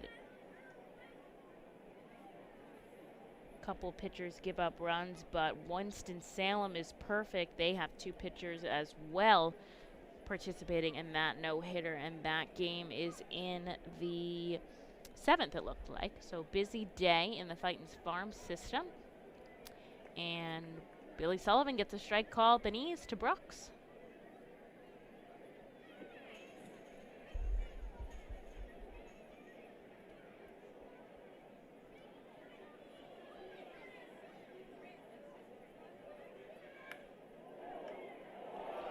Brooks sends one into right field. A diving Guthrie comes up with it. Beautiful play, timed that jump exactly perfect. We've seen him do that a few times so far this season.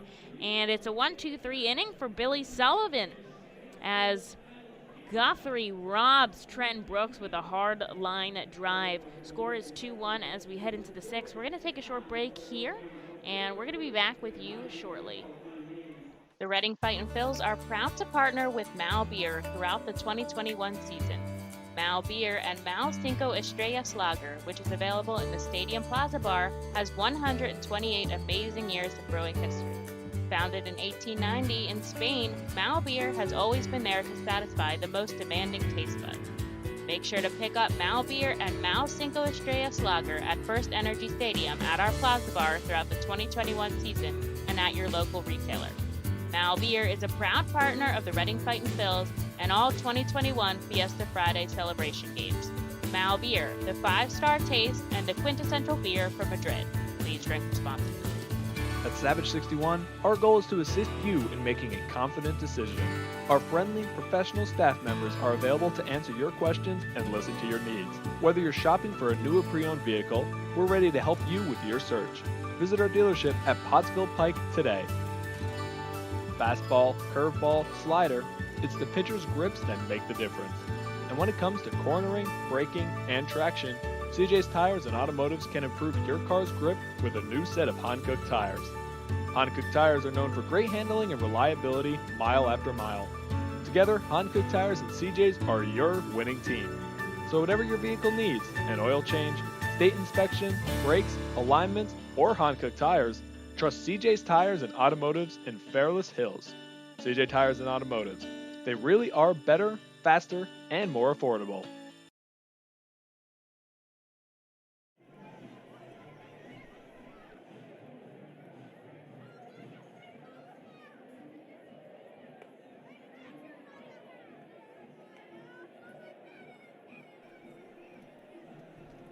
Getting some updates from Mike Ventola in Lehigh Valley. He said it's nuts right now. They're doing that from remote as well as they're playing Syracuse, but they are not there. And he said it's nuts right now. They're having a great time with the perfect game so far. Hopefully they can keep that up as they are in the top of the 7th, and they're looking to add more. They've got a 7-0 lead.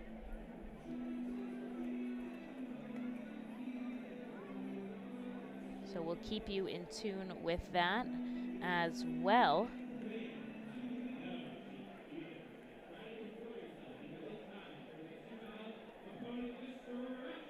And we'll see who comes back out into the mound for the team. And leading things off for the Fightins is going to be Archimedes Gamboa. Gamboa on base twice today with 2 walks. And he takes a called strike. Looks like there's a pitching change for the Akron RubberDucks.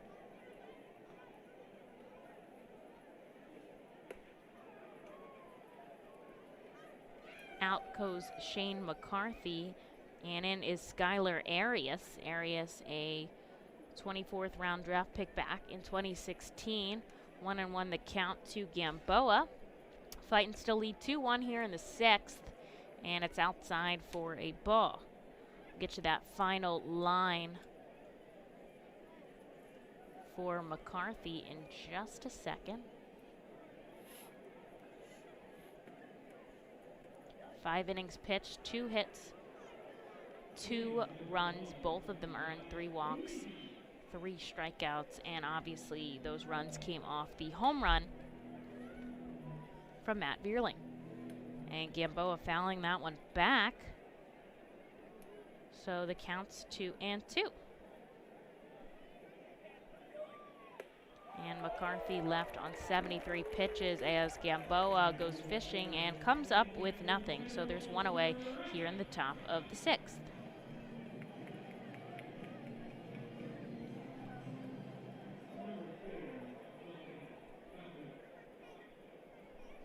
And that will bring up Dalton Guthrie, who we saw make an impressive grab to end the 5th inning.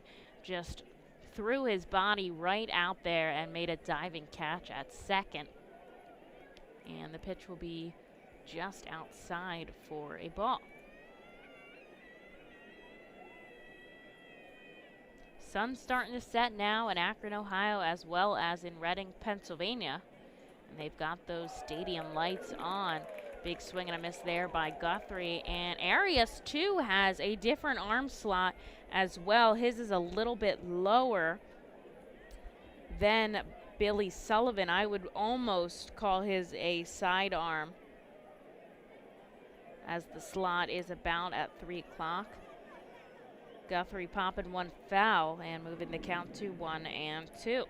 Guthrie 0 for 2 today. Yesterday struggled at the plate as well, 0 for 4, but he did have a walk, and that extended his on-base streak to 5 yesterday. And here's the 1-2 now to Guthrie. It's outside for a ball. 2-1 Reading in the top of the 6th inning.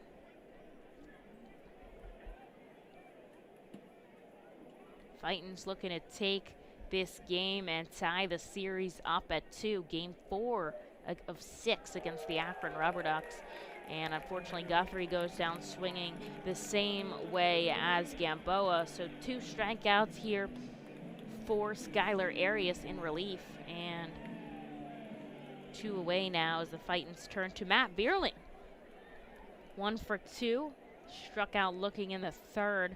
And that 2-run home run to left field in the 1st, still the only runs for the Fightons so far.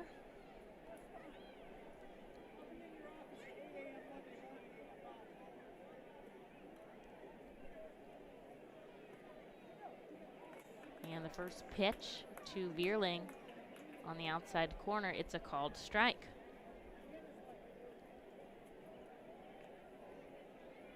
Lots of roster moves on the Fightons so far. We saw another today with Billy Sullivan joining us.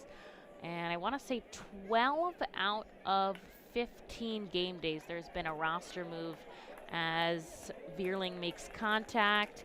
It's going to be Palacios at second, picks it up and fires it to first. And a quick 1-2-3 inning for Skylar Arias in relief as the Fightons go down in order. We'll take a short break as we get back into some more offense in the 6th inning. Better pitching, faster base runners, and more runs batted in usually beats the competition. At CJ's Tire and Automotive, better selection, faster service, and more affordable options always beats the competition. When it comes to tires, CJ's MVP choice is a new set of Falken tires. Falken tires are known for handling, reliability, and value. And for more than 50 years, CJ's has been helping customers find the right tires at the right price. Together, Falken Tires and CJ's are a winning team. Stop in any time at your local CJ's or shop online at cjtires.com. CJ Tires and Automotive. Better, faster, and more reliable. We've been privileged at ROG Orthodontics to be part of the local community for over 60 years, creating generations of fantastic smiles. We're honored to be voted the #1 orthodontist year after year, and proud to be the top Invisalign provider in the region. We passionately believe we're changing lives every day right here in the community where we live. We offer interest-free, flexible payment plans and provide monthly scholarship programs for free braces. Be sure to check out our magnet contest to win free braces. We love seeing our patients' successes, knowing we had a part in changing lives. One fantastic smile at a time. Savage 61 is a proud sponsor of Fiesta Fridays. Enjoy an R-Phil's game, great food, music, and entertainment. The team will play as Los Luchadores de Reading Latino Tribute uniforms. Visit Timmy Profit and Savage 61 Pennsylvania's most awarded dealership for all your automotive needs.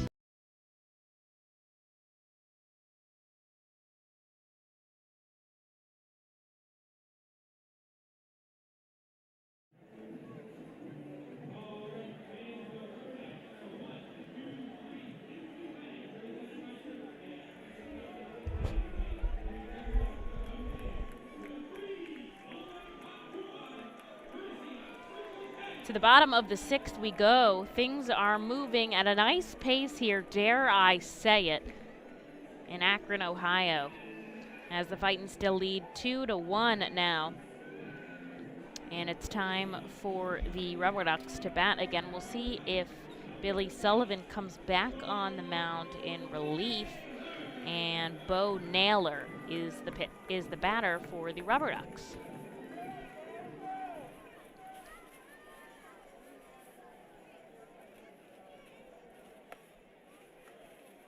And that is a new pitcher, folks. So Billy Sullivan is done for the day. We'll get his line to you in a minute. And coming in is Jonathan Hennigan for the Fightins in relief.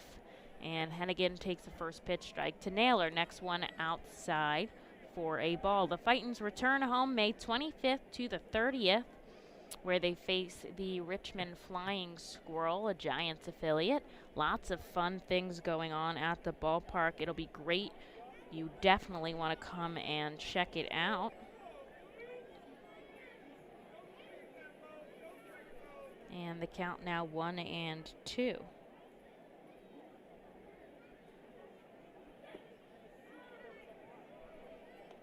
And it's just outside for Hennigan.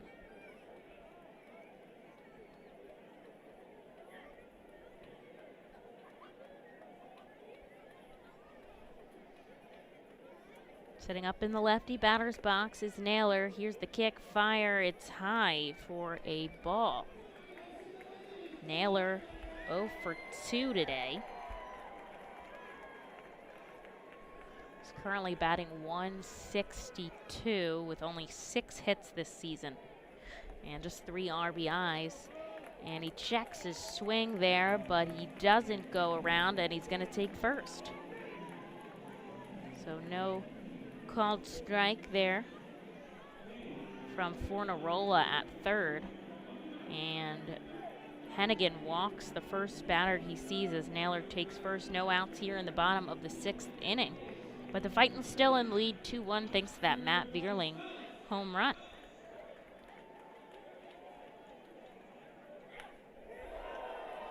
And sending one deep to center field is Oscar Gonzalez. It's gonna hit the top of the wall, the batter's eye there, and just as quickly the RubberDucks take the lead. A 2-run shot from Oscar Gonzalez, and there goes the Fightins' lead. Unfortunately, more baseball still left as Gonzalez cheers crossing the plate, and he'll score Naylor as well. So the RubberDucks lead 3-1, and that just bounced off the batter's eye. Nothing Vierling could do about it. And it'll be time for Will Benson now at the plate. Let's get you that final line on Sullivan. 2 innings pitched, 1 hit, no runs, no walks, no strikeouts. Just 19 pitches thrown in his Double-A debut. Called up just this morning as Benson fouls one up the first base line.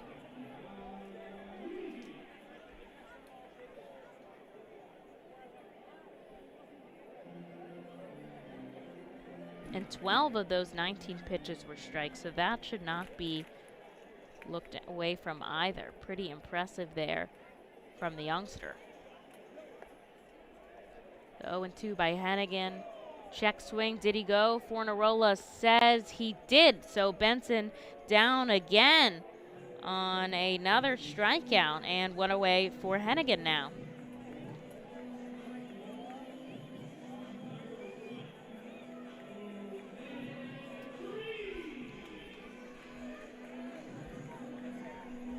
That will bring up Jose Furman. Phillies down 5-2 off of a RBI single from Rafael Devers. And Alex Bohm struggling a bit over at third, another error at the hot corner. And Furman grounding one to third base. There's Brito. Throw across the diamond. Stokes able to get it where he needs it. And 2 away now for Hennigan. Marcos Gonzalez heading up to the plate for Akron. Perfect game still going on in Lehigh Valley as they get through the 7 cleanly. And they're at the top of the 8th, so they're back up to bat. Can breathe a little bit if you're an Iron Pigs fan.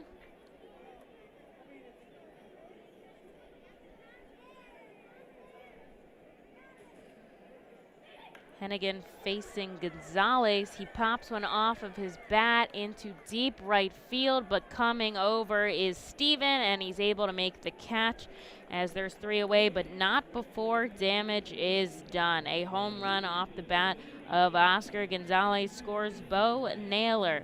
And the score is 3-1 as we head into the 7th. We're going to take a short break, but stick around. This is exciting. The Reading Fightin' Phils are proud to partner with the Berks County Mental Health and Developmental Disabilities Program. Together, we are striking out the stigma in order to raise community awareness about mental illness and the prevention of suicide. With 3 simple words, are you okay? The hope is to begin a conversation to show Berks County that we care. Suicide affects and hurts everyone, but help is here, and we'll work together to raise awareness about suicide and identify what we can do as a community to prevent it. People in need of assistance and support should call Crisis Intervention at 610-236-0530. That's 610-236-0530. The Fightin' Phils know who to call for trash and recycling services. A proven winner, JP Mascaro & Sons. The industry leader for over 50 years. Trust the familiar Mascaro Blue Elephant to provide dependable, quality service for your home or business. That's JP Mascaro & Sons, one of the top companies in its industry. Trash and recycling services for home, business, and industry. We are hiring and have open positions in Berks County. Check our website for open positions at jpmascaro.com or call 1-888-MASCARO. JP Mascaro & Sons, ready to serve you.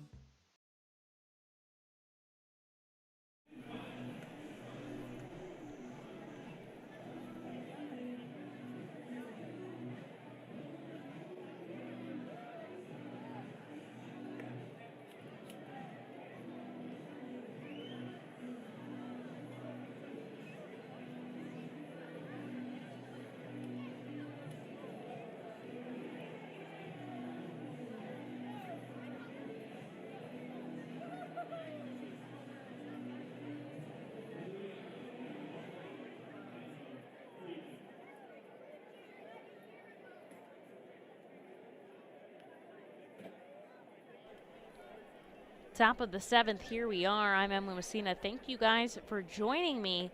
Fightins are down 3-2 now in the top of the 7th. A 2-run homer from Oscar Gonzalez put them in the lead. But it's the Fightins' turns to bat, and Daniel Brito leading us off here in the 7th against Skylar Arias, coming out for his 2nd inning of relief. And the pitch is high. The count moves to 1-1.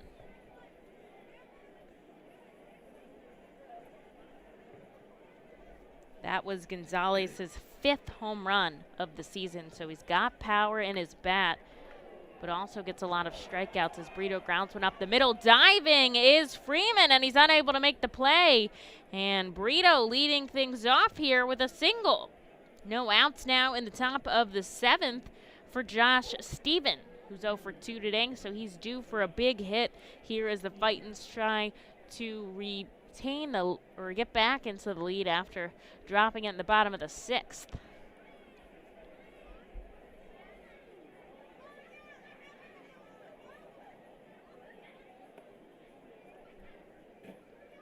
The pitch comes in outside. Arias had a 1-2-3 top of the 6th with 2 Ks.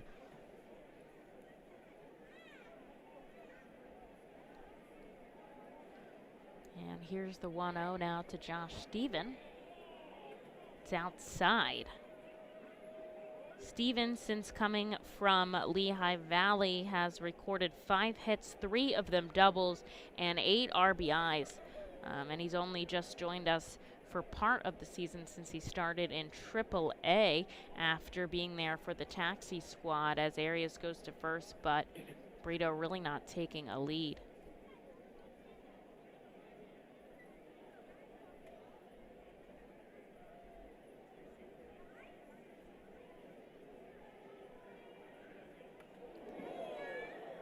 And it just nailed him in the helmet, I think. And Steven staring down Arias. Now he slowly walks to first. I need a replay of that. Hopefully they'll give it to me. He seems okay. Williams coming over, and the trainer, Kenny Montanane, as well, to check on Steven. He just seems angry, not hurt, as we're going to see a visit from the pitching coach, Owen Dew, of the RubberDucks. While they check on Steven, he seems okay. The meeting's breaking up there at first, and we're not going to get the replay, I don't think. But to me, that seemed like it was in the helmet. Can't tell exactly, but we did see the same thing happen to McCarthy Tatum earlier, and he was okay, thank goodness. So Daniel Brito moving over to second, and 2 on, no one out here for the Fightins now as they trying to threaten and take the lead. If you're a fan of baseball, then you're probably a fan of Bartolo Colon. Fun fact for you now, he's playing in the Mexican League for the Acereros, and he threw yesterday on what I believe was their opening day. He's 47 years old, and he threw 5 innings complete, 5 hits, just 3 runs, and only one of them was earned with 3 walks and a strikeout. So pretty impressive from the 47-year-old who says he's not going to stop pitching anytime soon. And now we're back in here for some baseball as Madison Stokes stepping into the plate. It is low for a ball.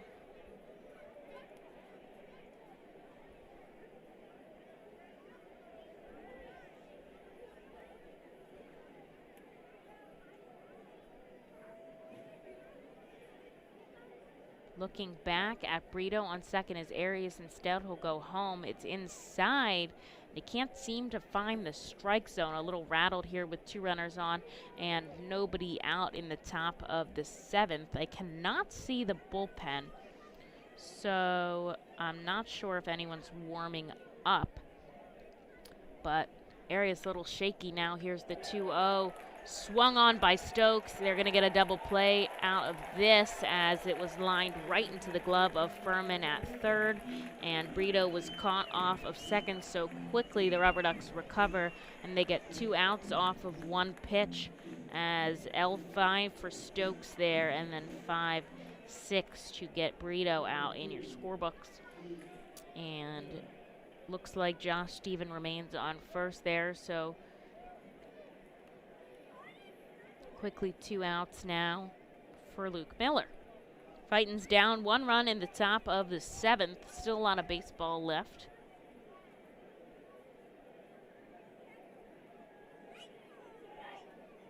And the pitch from Arias. Big swing and a miss there from Luke Miller.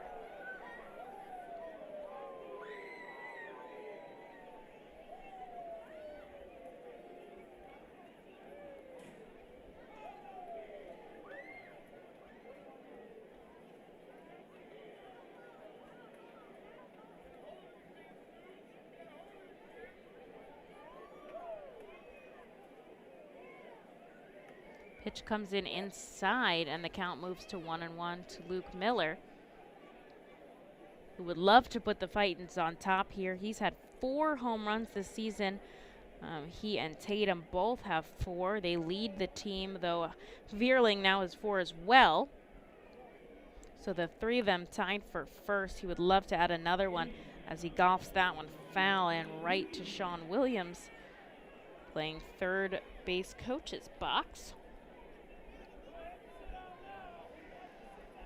He's 0 for 2 today, the designated hitter. And Fightins are down 1 here in the top of the 7th. They have a runner on. And Luke Miller at the plate with a 1-2 count. And instead, Arias going for the pickoff attempt, but Stevens able to slide back safely. And I'm told there is a lefty warming up in Akron's bullpen right now, though Arias able to get himself out of a jam with that double play. Akron 3, Reading 2. Here in the top of the 7th with 2 outs. And again, Arias going for the pickoff attempt, but Stevens really not taking much of a lead over there. Fightins have had not much offense since the home run in the first. Really haven't had a lot of runners on here and there maybe. Instead this time Arias goes home. It's in the dirt. A nice block there from Naylor to keep it in front of him.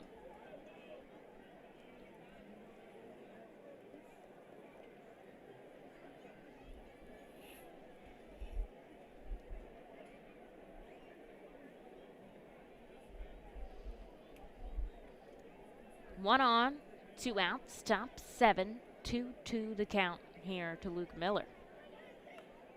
Arias kicks, fires, and another foul ball from the designated hitter. And you see the clubby running out some more balls to Ben Phillips behind the plate.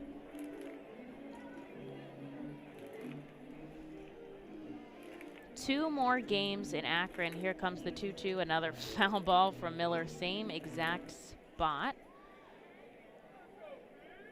Saturday night, 7:05 start time, and Sunday, 2:05. I'll be on the air with you for both, which will be a lot of fun.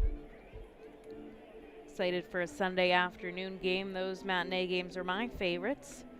We have some of them at First Energy Stadium as well, though some night games to accommodate for fireworks. Don't forget fireworks Sunday night for Memorial Day weekend. Most of you probably don't have work the next day, so you can stay out, hang out with us at the park post-game concert as Miller takes a precarious ball on the outside part of the plate. Steven looking to go on anything over at first with 2 outs here in the top of the 7th. Fightins are down a run, and the full count now to Luke Miller as he steps back into the batter's box. Arias, ball in the glove, chest high about. Both legs are straight. Now he kicks and fires. It's low, and he'll walk Miller after all of that. 8 pitches, and Miller takes first. So Steven sliding over to second for Colby Fitch, who's 0 for 2 today. And Fitch looking to make some action happen as the Fightins would like to get back into this.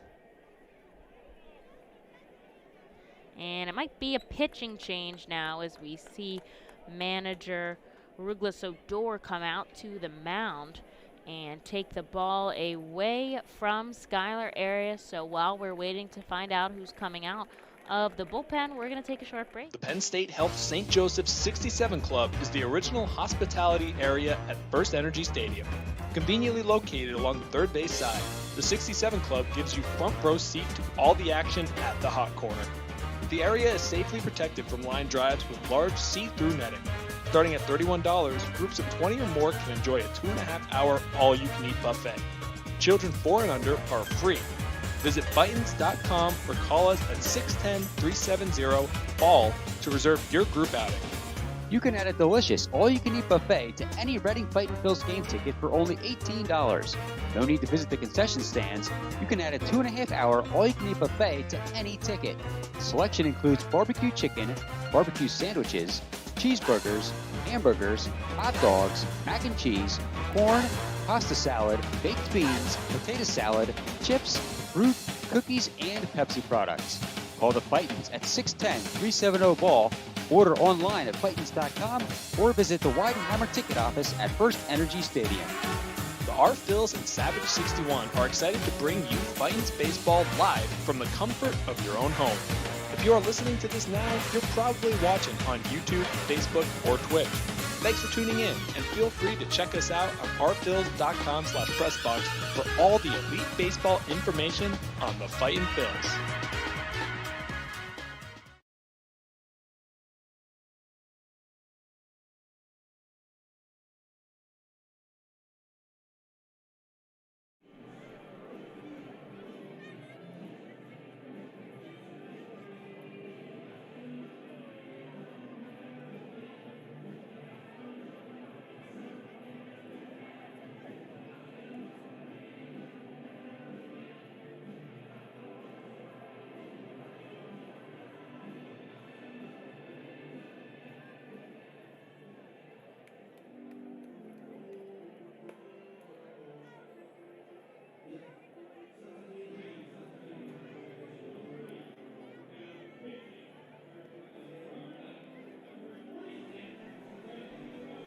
Pitching change at Canal Park. Skylar Arias' day is done, and lefty Francisco Perez comes into the game. He's pitched 4 scoreless innings overall.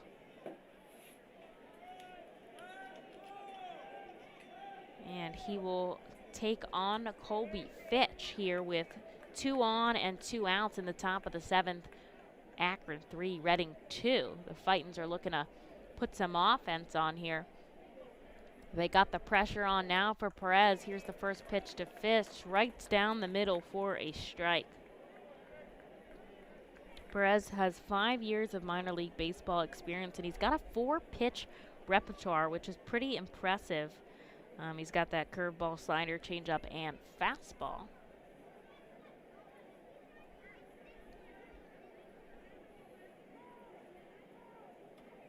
And call time. Colby Fitch calls time and steps out of the batter's box and trying to throw Perez off of his rhythm. Josh Stephen on second. He was hit by a pitch and moved over with the Luke Miller walk. So 2 on here with 2 outs. And we're looking for the first pitch to Colby Fitch, who's waited a long time for his at-bat to get started here. Finally he'll get it, and he'll foul it off. Looks like a nice crowd in Akron as it's dark out here. In Reading, I assume the same in Ohio.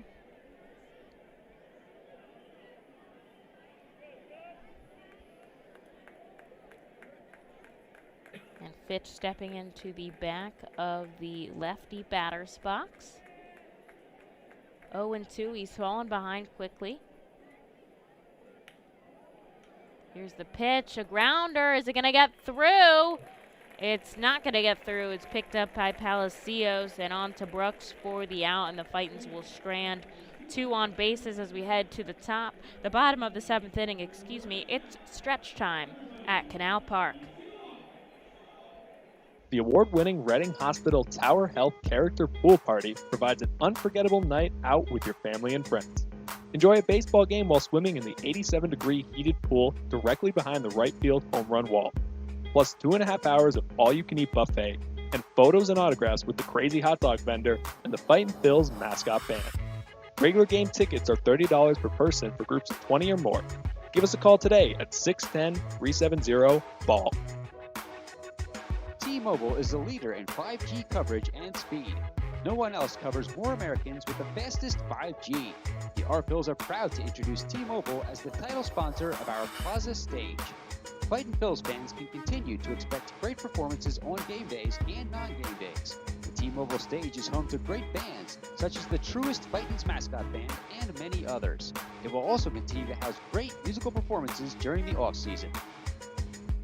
Unlike any other area at First Energy Stadium, the Stadium 61 Dugout Suite puts you at the closest seat to the action on field, located just feet away from the diamond on the first base side.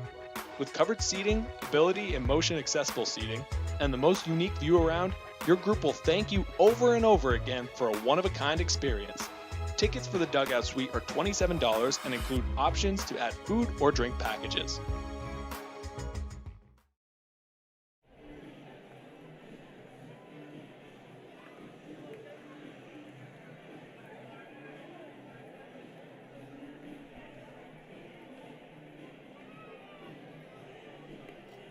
Bottom of the 7th after Take Me Out to the Ball Game plays at Canal Park.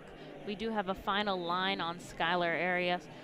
1 2/3 innings pitched, 1 hit, no runs, 1 walk, 2 strikeouts, and a total of 29 innings pitched. So Perez comes in for relief and gets the job done for the Akron RubberDucks as it's their turn to bat. They lead 3-2 in the bottom of the 7th inning. After a 2-run home run from Oscar Gonzalez, his 5th of the season, back in the 6th.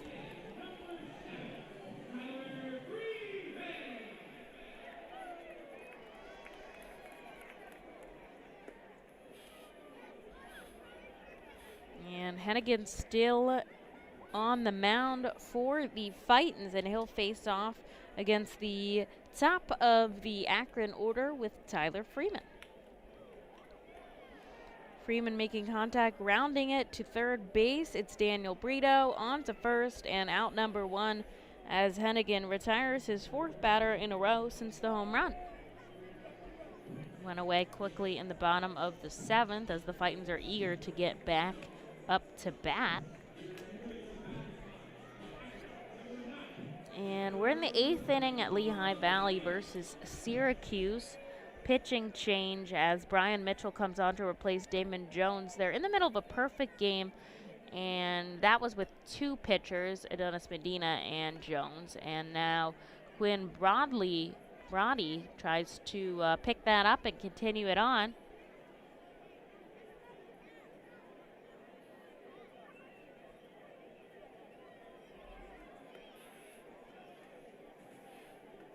Excuse me, Brian Mitchell is the pitcher. I was looking at that and it didn't quite make sense. So Brian Mitchell there with the Lehigh Valley Iron Pigs, and the count 2-0 now to Richard Palacios.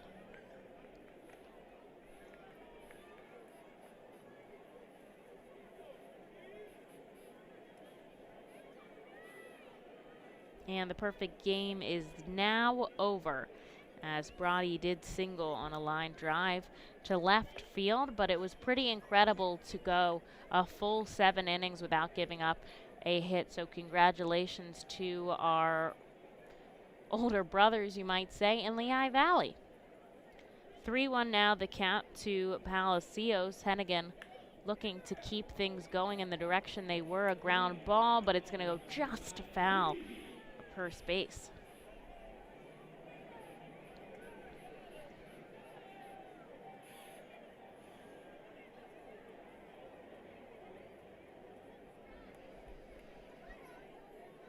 Hennigan standing straight. He has the glove at the waist. Now he'll kick fire, and it's a ground ball. Will it stay fair this time? Yes, it's going to be unassisted by Stokes at first. Quicks it up, taps the bag real quick, and 2 away now for Hennigan. Alex Call, who's 0 for 2. And that is because of that great play by Daniel Brito deep in the hole at third base. Threw it across the diamond in time. A lot of runs would have scored. The bases were loaded, so pretty impressive nab there defensively by Daniel Brito. And Hennigan throws one in the dirt here to Alex Call.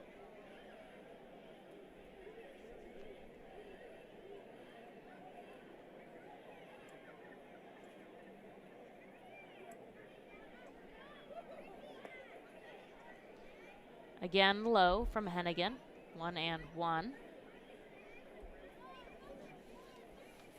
Hennigan is one of the few Phil's relievers that just comes out of the bullpen.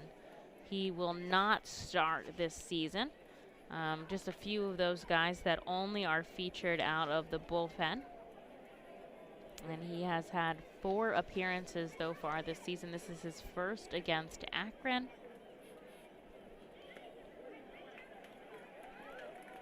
And he will walk Alex Call on 4 pitches. So the base runner with 2 outs here in the bottom of the 7th inning.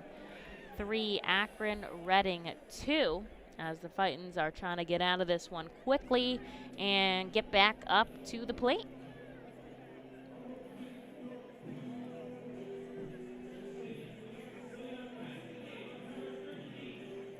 Don't forget to join me on the call tomorrow. 7:05 start time, and Sunday with the matinee game 2:05. I'll be doing the remote broadcast as well from First Energy Stadium.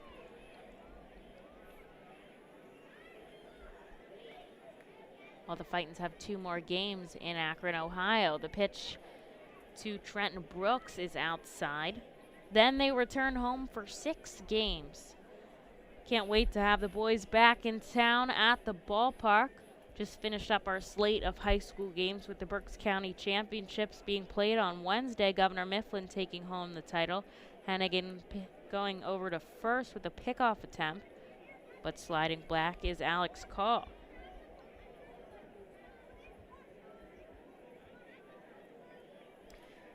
Trenton Brooks has had some time in Double-A before. He spent part of 2019 there.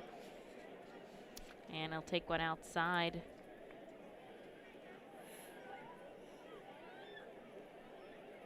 Promoted to Akron mid-season after the All-Star break, and he led the Eastern League in extra base hits and doubles.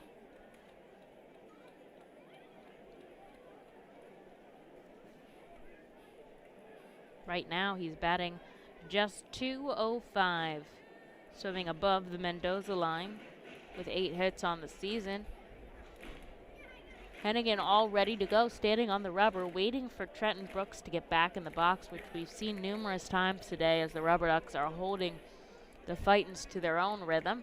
And once again, Hennigan choosing to go back to first. But Cole really not taking much of a lead over there as Hennigan is holding him on tight. And we'll wait for Brooks to step it back into the box, and now he does. And it's outside as Colby Fitch able to slide over and nab it. Brooks began his career back in 2016 when he was drafted in the 17th round. He attended the University of Nevada for a bit. And so he's had 4 years of pro ball under his belt. And he'll take one on the corner of the outside part of the strike zone.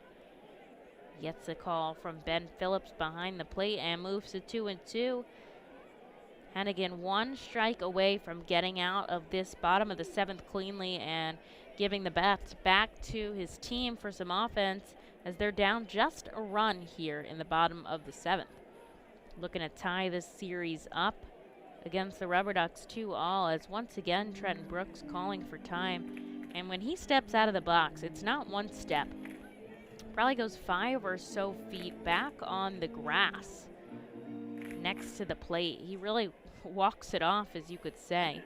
And now he gets back into that lefty batter's box, bat above the shoulder. Hennigan looking at first. Will he go home? Yes, he will. Here's the 2-2 in the dirt, blocked by Fitch. And staying over at first is Alex Cole. So the count is now full with 2 outs here in the bottom of the 7th. This is a big moment in the game. The momentum could swing either way after whatever happens here with Trenton Brooks potentially. Akron leads 3-2 here in the bottom of the 7th. Hennigan getting the sign from Colby Fitch behind the plate. And now he deals, and while Alex Cole was going, it's going to be a walk. So Trenton Brooks jogging down to first, 2 straight walks from Hennigan, and that will bring up Bo Naylor. Naylor is where it all started for Hennigan when he walked him back in the 6th, and then Oscar Gonzalez brought him home with a 2-run shot. Now we're going to see a visit by Brad Bergeson, the Fightins pitching coach. His first season with the team after he was slated to join them in 2020. We have Zach Warren warming up in the Fightins bullpen. This will just be a mound visit, not ready to take the ball from Hennigan just yet. Just Fitch coming in also to the mound. And Bergeson heading back into the dugout. So we're ready to get underway here again. We've got 2 outs in the bottom of the 7th inning. Reading down a run, 3-2 here. 2 runners on, both walked there by Hennigan, but Bo Naylor at the plate. Let's see what Hennigan can do here as Naylor steps into that lefty batter's box. Hennigan deals it low for a ball. Trying to get these RubberDucks to chase here.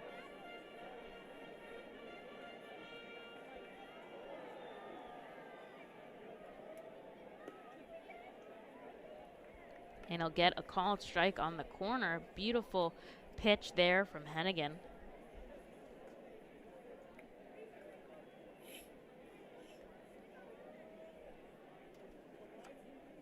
And here's the 1-1. Chopper foul, just dribbles behind home plate. Hennigan getting ahead now. 1-2.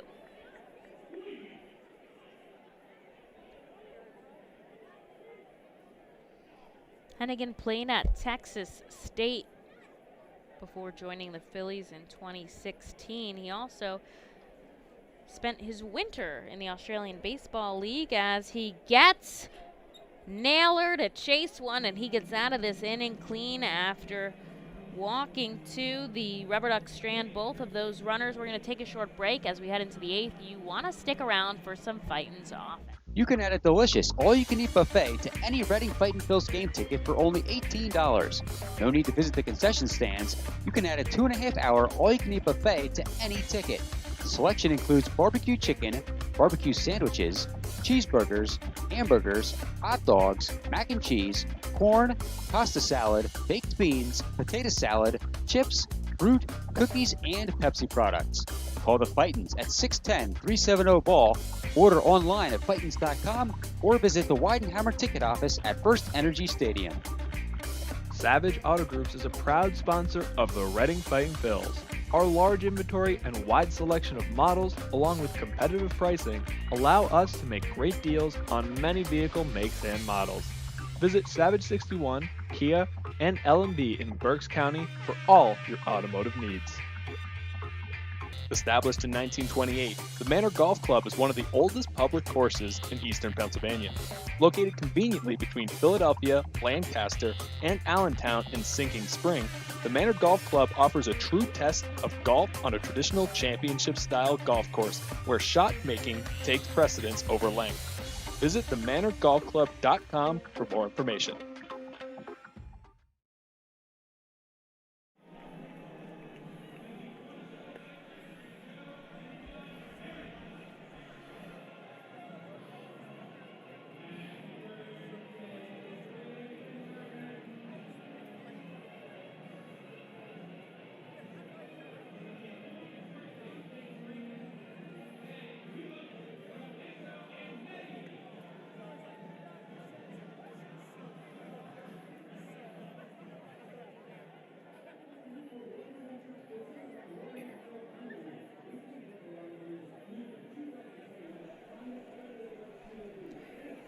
To the top of the 8th we go here at Canal Park in Akron, Ohio. The Fightins are down 1, but they look to get back into this game. In the top of the 8th, leading things off, Corbin Williams, Archimedes Gamboa, and then Dalton Guthrie and Matt Vierling, should we get to him. And it looks like it is going to be Perez that comes back on the mound here in relief. Fightins have threatened last inning, but they were unable to get anyone across. So we'll see what they can do here. As the first pitch comes in to Corbin Williams, it's a ball.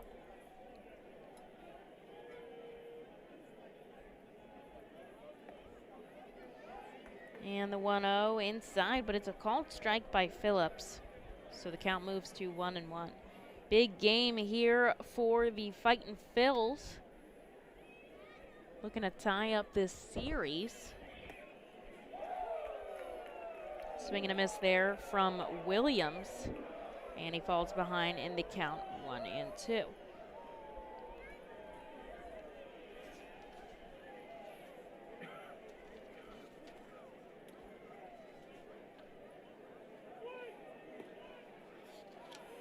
Williams takes one low for a ball.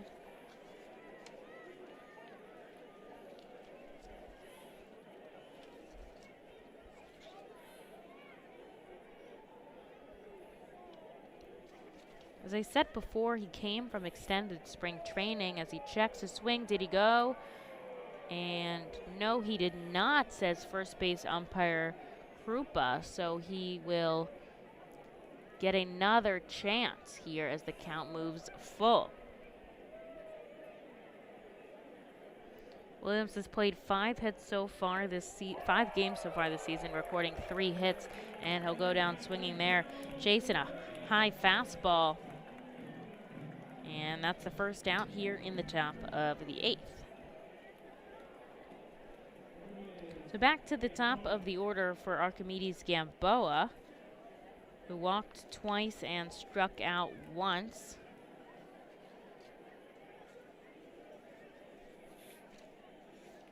Here's the first pitch from Perez, just outside.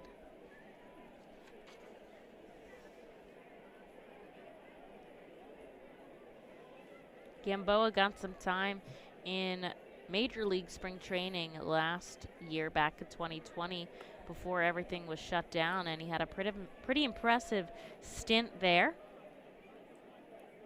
He's ranked highly on International Prospects signing list from MLB.com. He's 15 of 30. And last season they played in 2019, he was with the Fightins as he takes a 2-0 now from Perez. This one hits the strike zone. He was tied for 6th in the Eastern lead with 59 walks and 11th with 21 stolen bases, And he'll do the same definitely this season with the walks. We already see it already as he leads the league, and he chases one low, and the count moves to 2-2. There's one away here in the top of the 8th inning.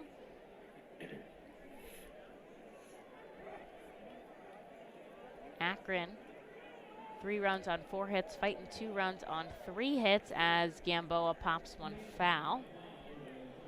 Fightins are hanging tough in this game after losing the lead in the 6th. 2-run home run by Oscar Gonzalez, and the Fightins have put on all their runs from that 2-run home run from Matt Vierling back in the 1st, but the bats have been a little bit quiet ever since as Gamboa chases one way low and outside. And that's 2 straight strikeouts now from Perez.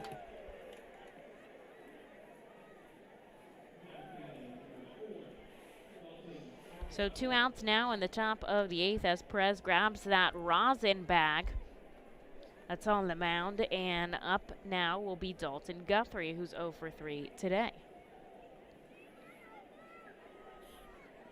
Is someone warming up in the Akron bullpen, I'm told, as that one bounces in the dirt. A little bit tough to keep up with the remote call, but I appreciate you guys bearing with me here. Calling from Reading, Pennsylvania, the game in Akron, Ohio. Perez once again in the dirt. Can't wait till the Fightins return home next week from the 25th through the 30th.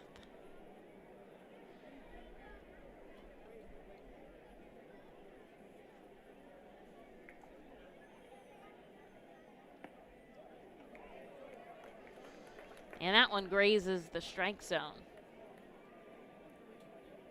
The count now 2-1, I believe.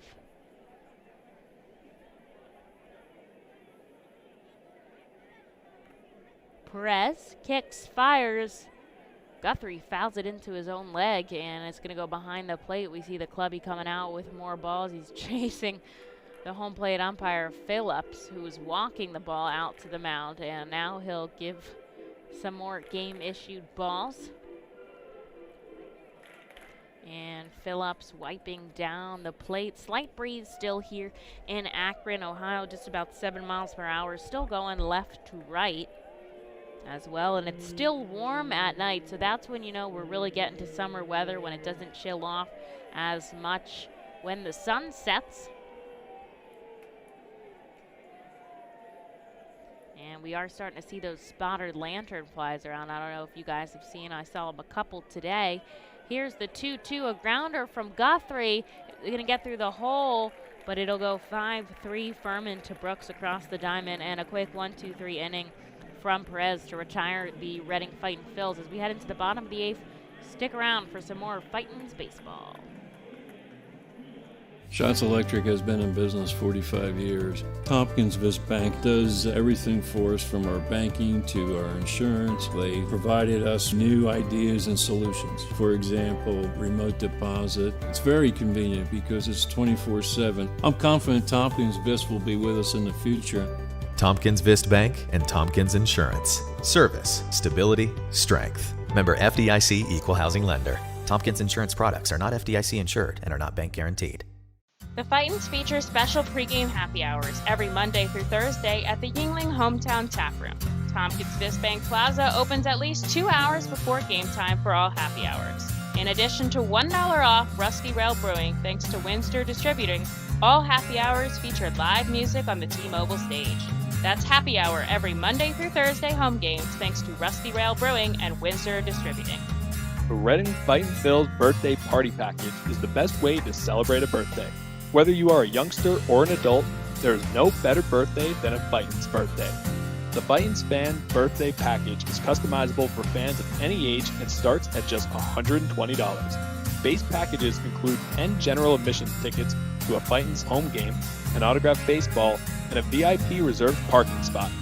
Fans can also add a wide variety of experiences and options to make sure your favorite Fightin's fan's birthday is a grand slam.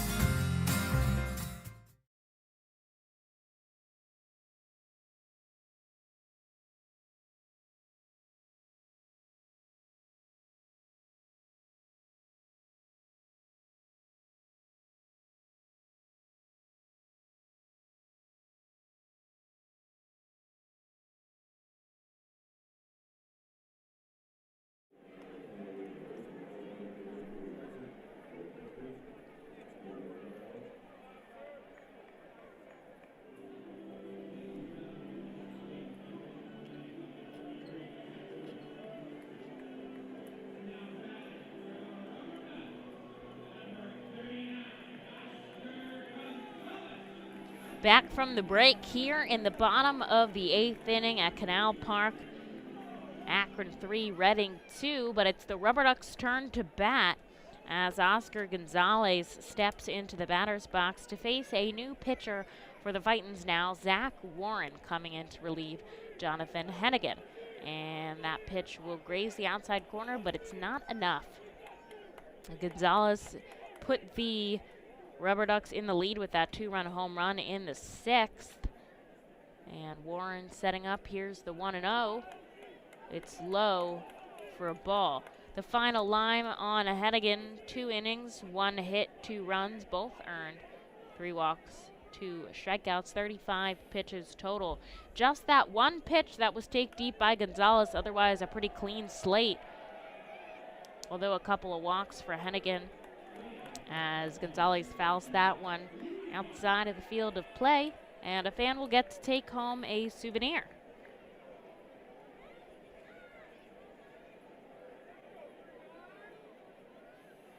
So Zach Warren on the mound now for the Fightins. He's out of Vineland, New Jersey, so a lot of local guys on the Reading Fightin' Phil's roster in these past few days. We've seen a couple of guys come up. Marconi's from Philadelphia and Matera's from Roxbury. As Gonzalez puts that one into the glove of Gamboa at short, but he fumbles it and it rolls away. So Gonzalez reaches first on what I would assume to be an E6. As Gamboa had that in his glove, and it was on the transfer now on the replay I see. He just didn't transfer it cleanly into his glove, and Brito was there to recover it at third, so it didn't get too far away. But Gonzalez safely on first in what should have been an easy out. And now it's time for Will Benson, who's 0 for 2, 2 strikeouts, but a walk tonight.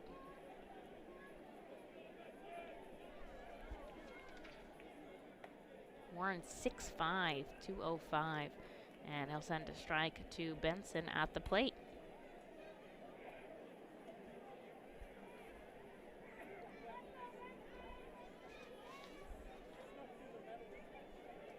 And officially they do score that as an error by Gamboa.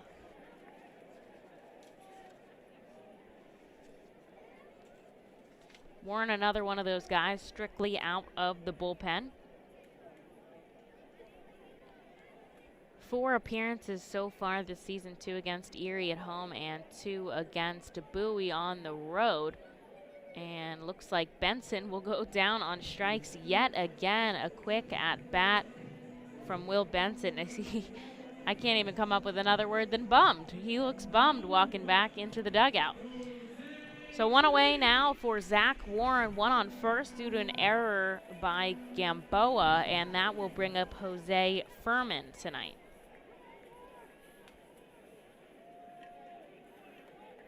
Zach Warren has gotten better and better each appearance. He seems to be settling in really well, and he's become a back of the bullpen guy for the Fightins as he sends one inside to Furman.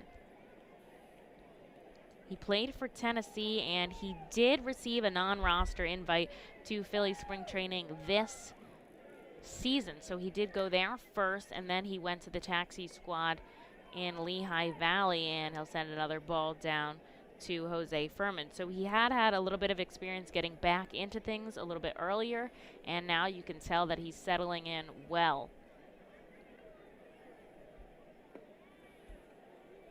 And that one will come in low, a fastball below the knees.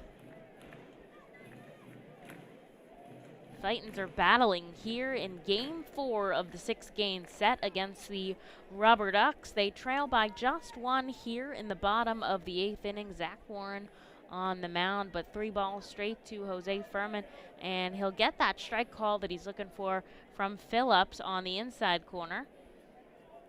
Gonzalez taking a slight lead on first. I'm not sure we should expect him to be going at all. But you never know here with a 1-run lead. And Zach Warren to Jose Furman, who makes contact, is going to be in foul territory. Madison Stokes looking to make the grab, but he's unable to catch it bucket style, so it'll drop in foul territory. And that will move the count to full, though. So Warren battling back hard in this at-bat from a 3-0 count to 3-2 now with one away in the bottom of the 8th inning. Fightins looking to put them down quickly here so they can get back to bat in the 9th inning. Should they be able to catch up to the RubberDucks, we will see a bottom of the 9th, but as of now, not at this point. And making contact yet again is Furman. It's in foul territory coming in. Madison Stokes by the dugout. This time he's able to make the grab. It was straight shot in the air. It spent a lot of time up high. So 2 away now for Zach Warren as he gets Furman to pop up in foul territory for Marcos Gonzalez, the number 9 hitter in the RubberDucks lineup. One on still, though, on first. Oscar Gonzalez reached on an error. And the Reading Fightin' Phils scored 2 runs in the top of the 4th with the Matt Vierling homer. And Akron added on with Oscar Gonzalez homer. This pitch gets above Colby Fitch. Going is Gonzalez, and Fitch throwing down to second where Guthrie is there, and he'll be able to make the tag to get out Gonzalez. It kind of seemed like Gonzalez thought that bounced way over the head of Fitch, but it actually bounced right back into his glove. And a great throw by Fitch yet again to catch another runner trying to take the bag. And that will retire the side for the RubberDucks. So we're going to take a short break before we go back into the Fightin' Phil's final opportunity to bat. This is where you want to stick. At Savage 61, our goal is to assist you in making a confident decision. Our friendly professional staff members are available to answer all of your questions and listen to all of your needs. Whether you're shopping for a new or pre-owned vehicle, we're ready to help you with your search. Visit our dealership on Pottsville Pike today. The R. Phils and Savage 61 are excited to bring you Fightins Baseball live from the comfort of your own home. If you are listening to this now, you're probably watching on YouTube, Facebook, or Twitch. Thanks for tuning in, and feel free to check us out on rphils.com/pressbox for all the elite baseball information on the Fightin' Phils. The world-famous Fightin' Phils mascot band celebrates its 21st season in 2021, with pregame concerts starting Saturdays in May thanks to Truist. You heard right, actual mascots playing in a rock and roll band. See Quack the Rubber Duck on lead vocals and guitar, Screwball on drums, Bucky on bass, Change Up on bongos, and Blooper on lead guitar. A real band jamming on the T-Mobile stage before Saturday games this season. Don't miss the one-of-a-kind Fightin' Phils mascot band. Pre-game on Saturdays thanks to Truist.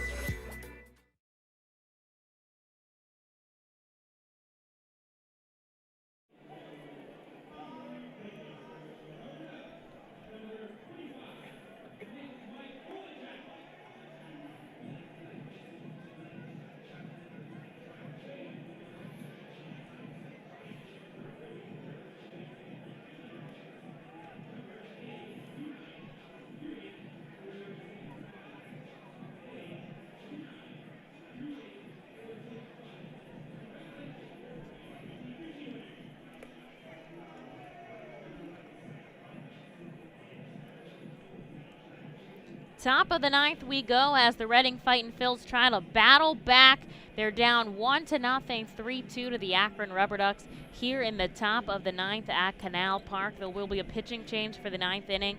Perez's day is done 1 1/3, giving up pretty much nothing and striking out 2.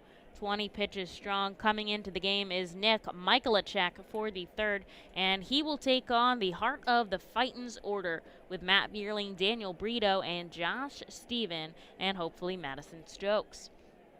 Bierling in the batter's box. Has had the RBIs for the only Fightin's runs today, back with his bomb to left field in the first. The total attendance in Akron tonight, their best we've seen yet, 3,586, and everyone's sticking around for those post-game fireworks after the show. And 0-2, Bierling falling behind quickly here as Michaelacek trying to get the job done for the RubberDucks closing. This is a save situation here in the top of the ninth in Akron. Here's the pitch to Bierling, a big swing and a miss as he chases a high fastball well up in the zone for out number 1. Fightin's down to their final 2 outs here for Daniel Brito. 1 for 3 today.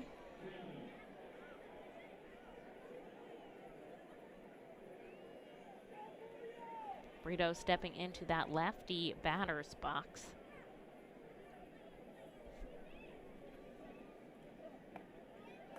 And the pitch by Michaelacek right down the middle for a strike. Brito came into today batting .209. Now he's batting .217. And here's the pitch. It's high for a ball. Michaelacek working very, very quickly. And you can see Naylor behind the plate helping him outwork that quickly, too. He's not even popping up to throw the ball back. Just working fast. Michaelacek kind of leans down far before he stands up, kicks and fires a big swinging strike from Daniel Brito, who just a whiff, and he'll step out of the box, try to regain his composure. And now he'll step into the back part of the lefty batter's box, as far back as you could be without hitting the catcher. And here's the 1-2. It bounces away from Naylor and moves the count to 2-2. Akron 3, Reading 2 here in the top of the ninth with 1 away. Fightin's battling in this game. It's pretty close down to the wire here, and the 2-2, it's inside, and Brito fighting this at bat. The count is now full here with 1 away in the top of the ninth. Brito just trying to get on any way possible. He represents the tying run here. Michaelacek leaning down now. He steps up. Here's the pitch, and a big swing and a miss as he gets 2 straight strikeouts as Fightin's chase balls they shouldn't. And Josh Stevens, the final hope for the Fightin's, the last out, but he also represents that tying run. So 50-50 shot here for Josh Steven. And he is 0 for 2 today, but he was hit by a pitch in the head, I think. Hard to tell. And looks like Tyler Freeman is giving some instruction to his outfield. Steven takes a first pitch strike on in the inside corner, and Michaelacek has his rhythm here. Freeman can't even get his notes into the outfield. He's giving signs, and he can't even get his notes in before he has to turn around. Michaelacek with the 0-1. A huge go fishing there for Josh Steven, and he comes up with nothing, just chases one, as it seems like no one can keep up with the rhythm of Michaelacek. Usually these AA guys working a lot slower. Here's the 0-2, and it's high, and Steven able to lay off the ball, so the count moves to 1-2. Akron today, 3 runs on 4 hits, Fightin 2 runs on 3 hits with an error as they're down to their final strike here. Josh Stevens also the tying run, though, 2 outs, top 9. Here's the 1-2.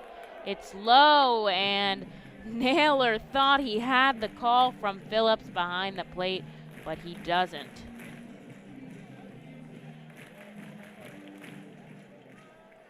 And the Akron crowd out in droves today waiting for their post-game fireworks as the Fightins are going to hold them off as long as they can. The 2-2 now with 2 outs. Stevens fouls one back, stays alive.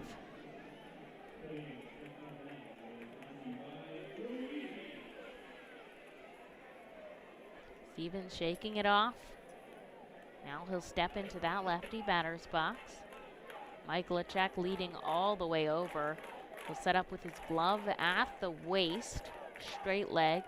Now he'll kick, fire with his left, and a huge swing of the miss as he roars. Josh Stevens, once like the other Fightins, chasing a fastball high in the zone, and Mike Lachek comes in and gets the job done as he gets the Fightins to strike out the side, and the final score, Akron 3, Reading 2. Fightins put up a good battle here after taking an early lead. They fall behind, and Oscar Gonzalez is to blame there. We'll be back tomorrow, 7:05 game. I'll be on the air. Thank you so much for joining me. I appreciate your support, fans. I'm going to see now your final score, Akron 3, Reading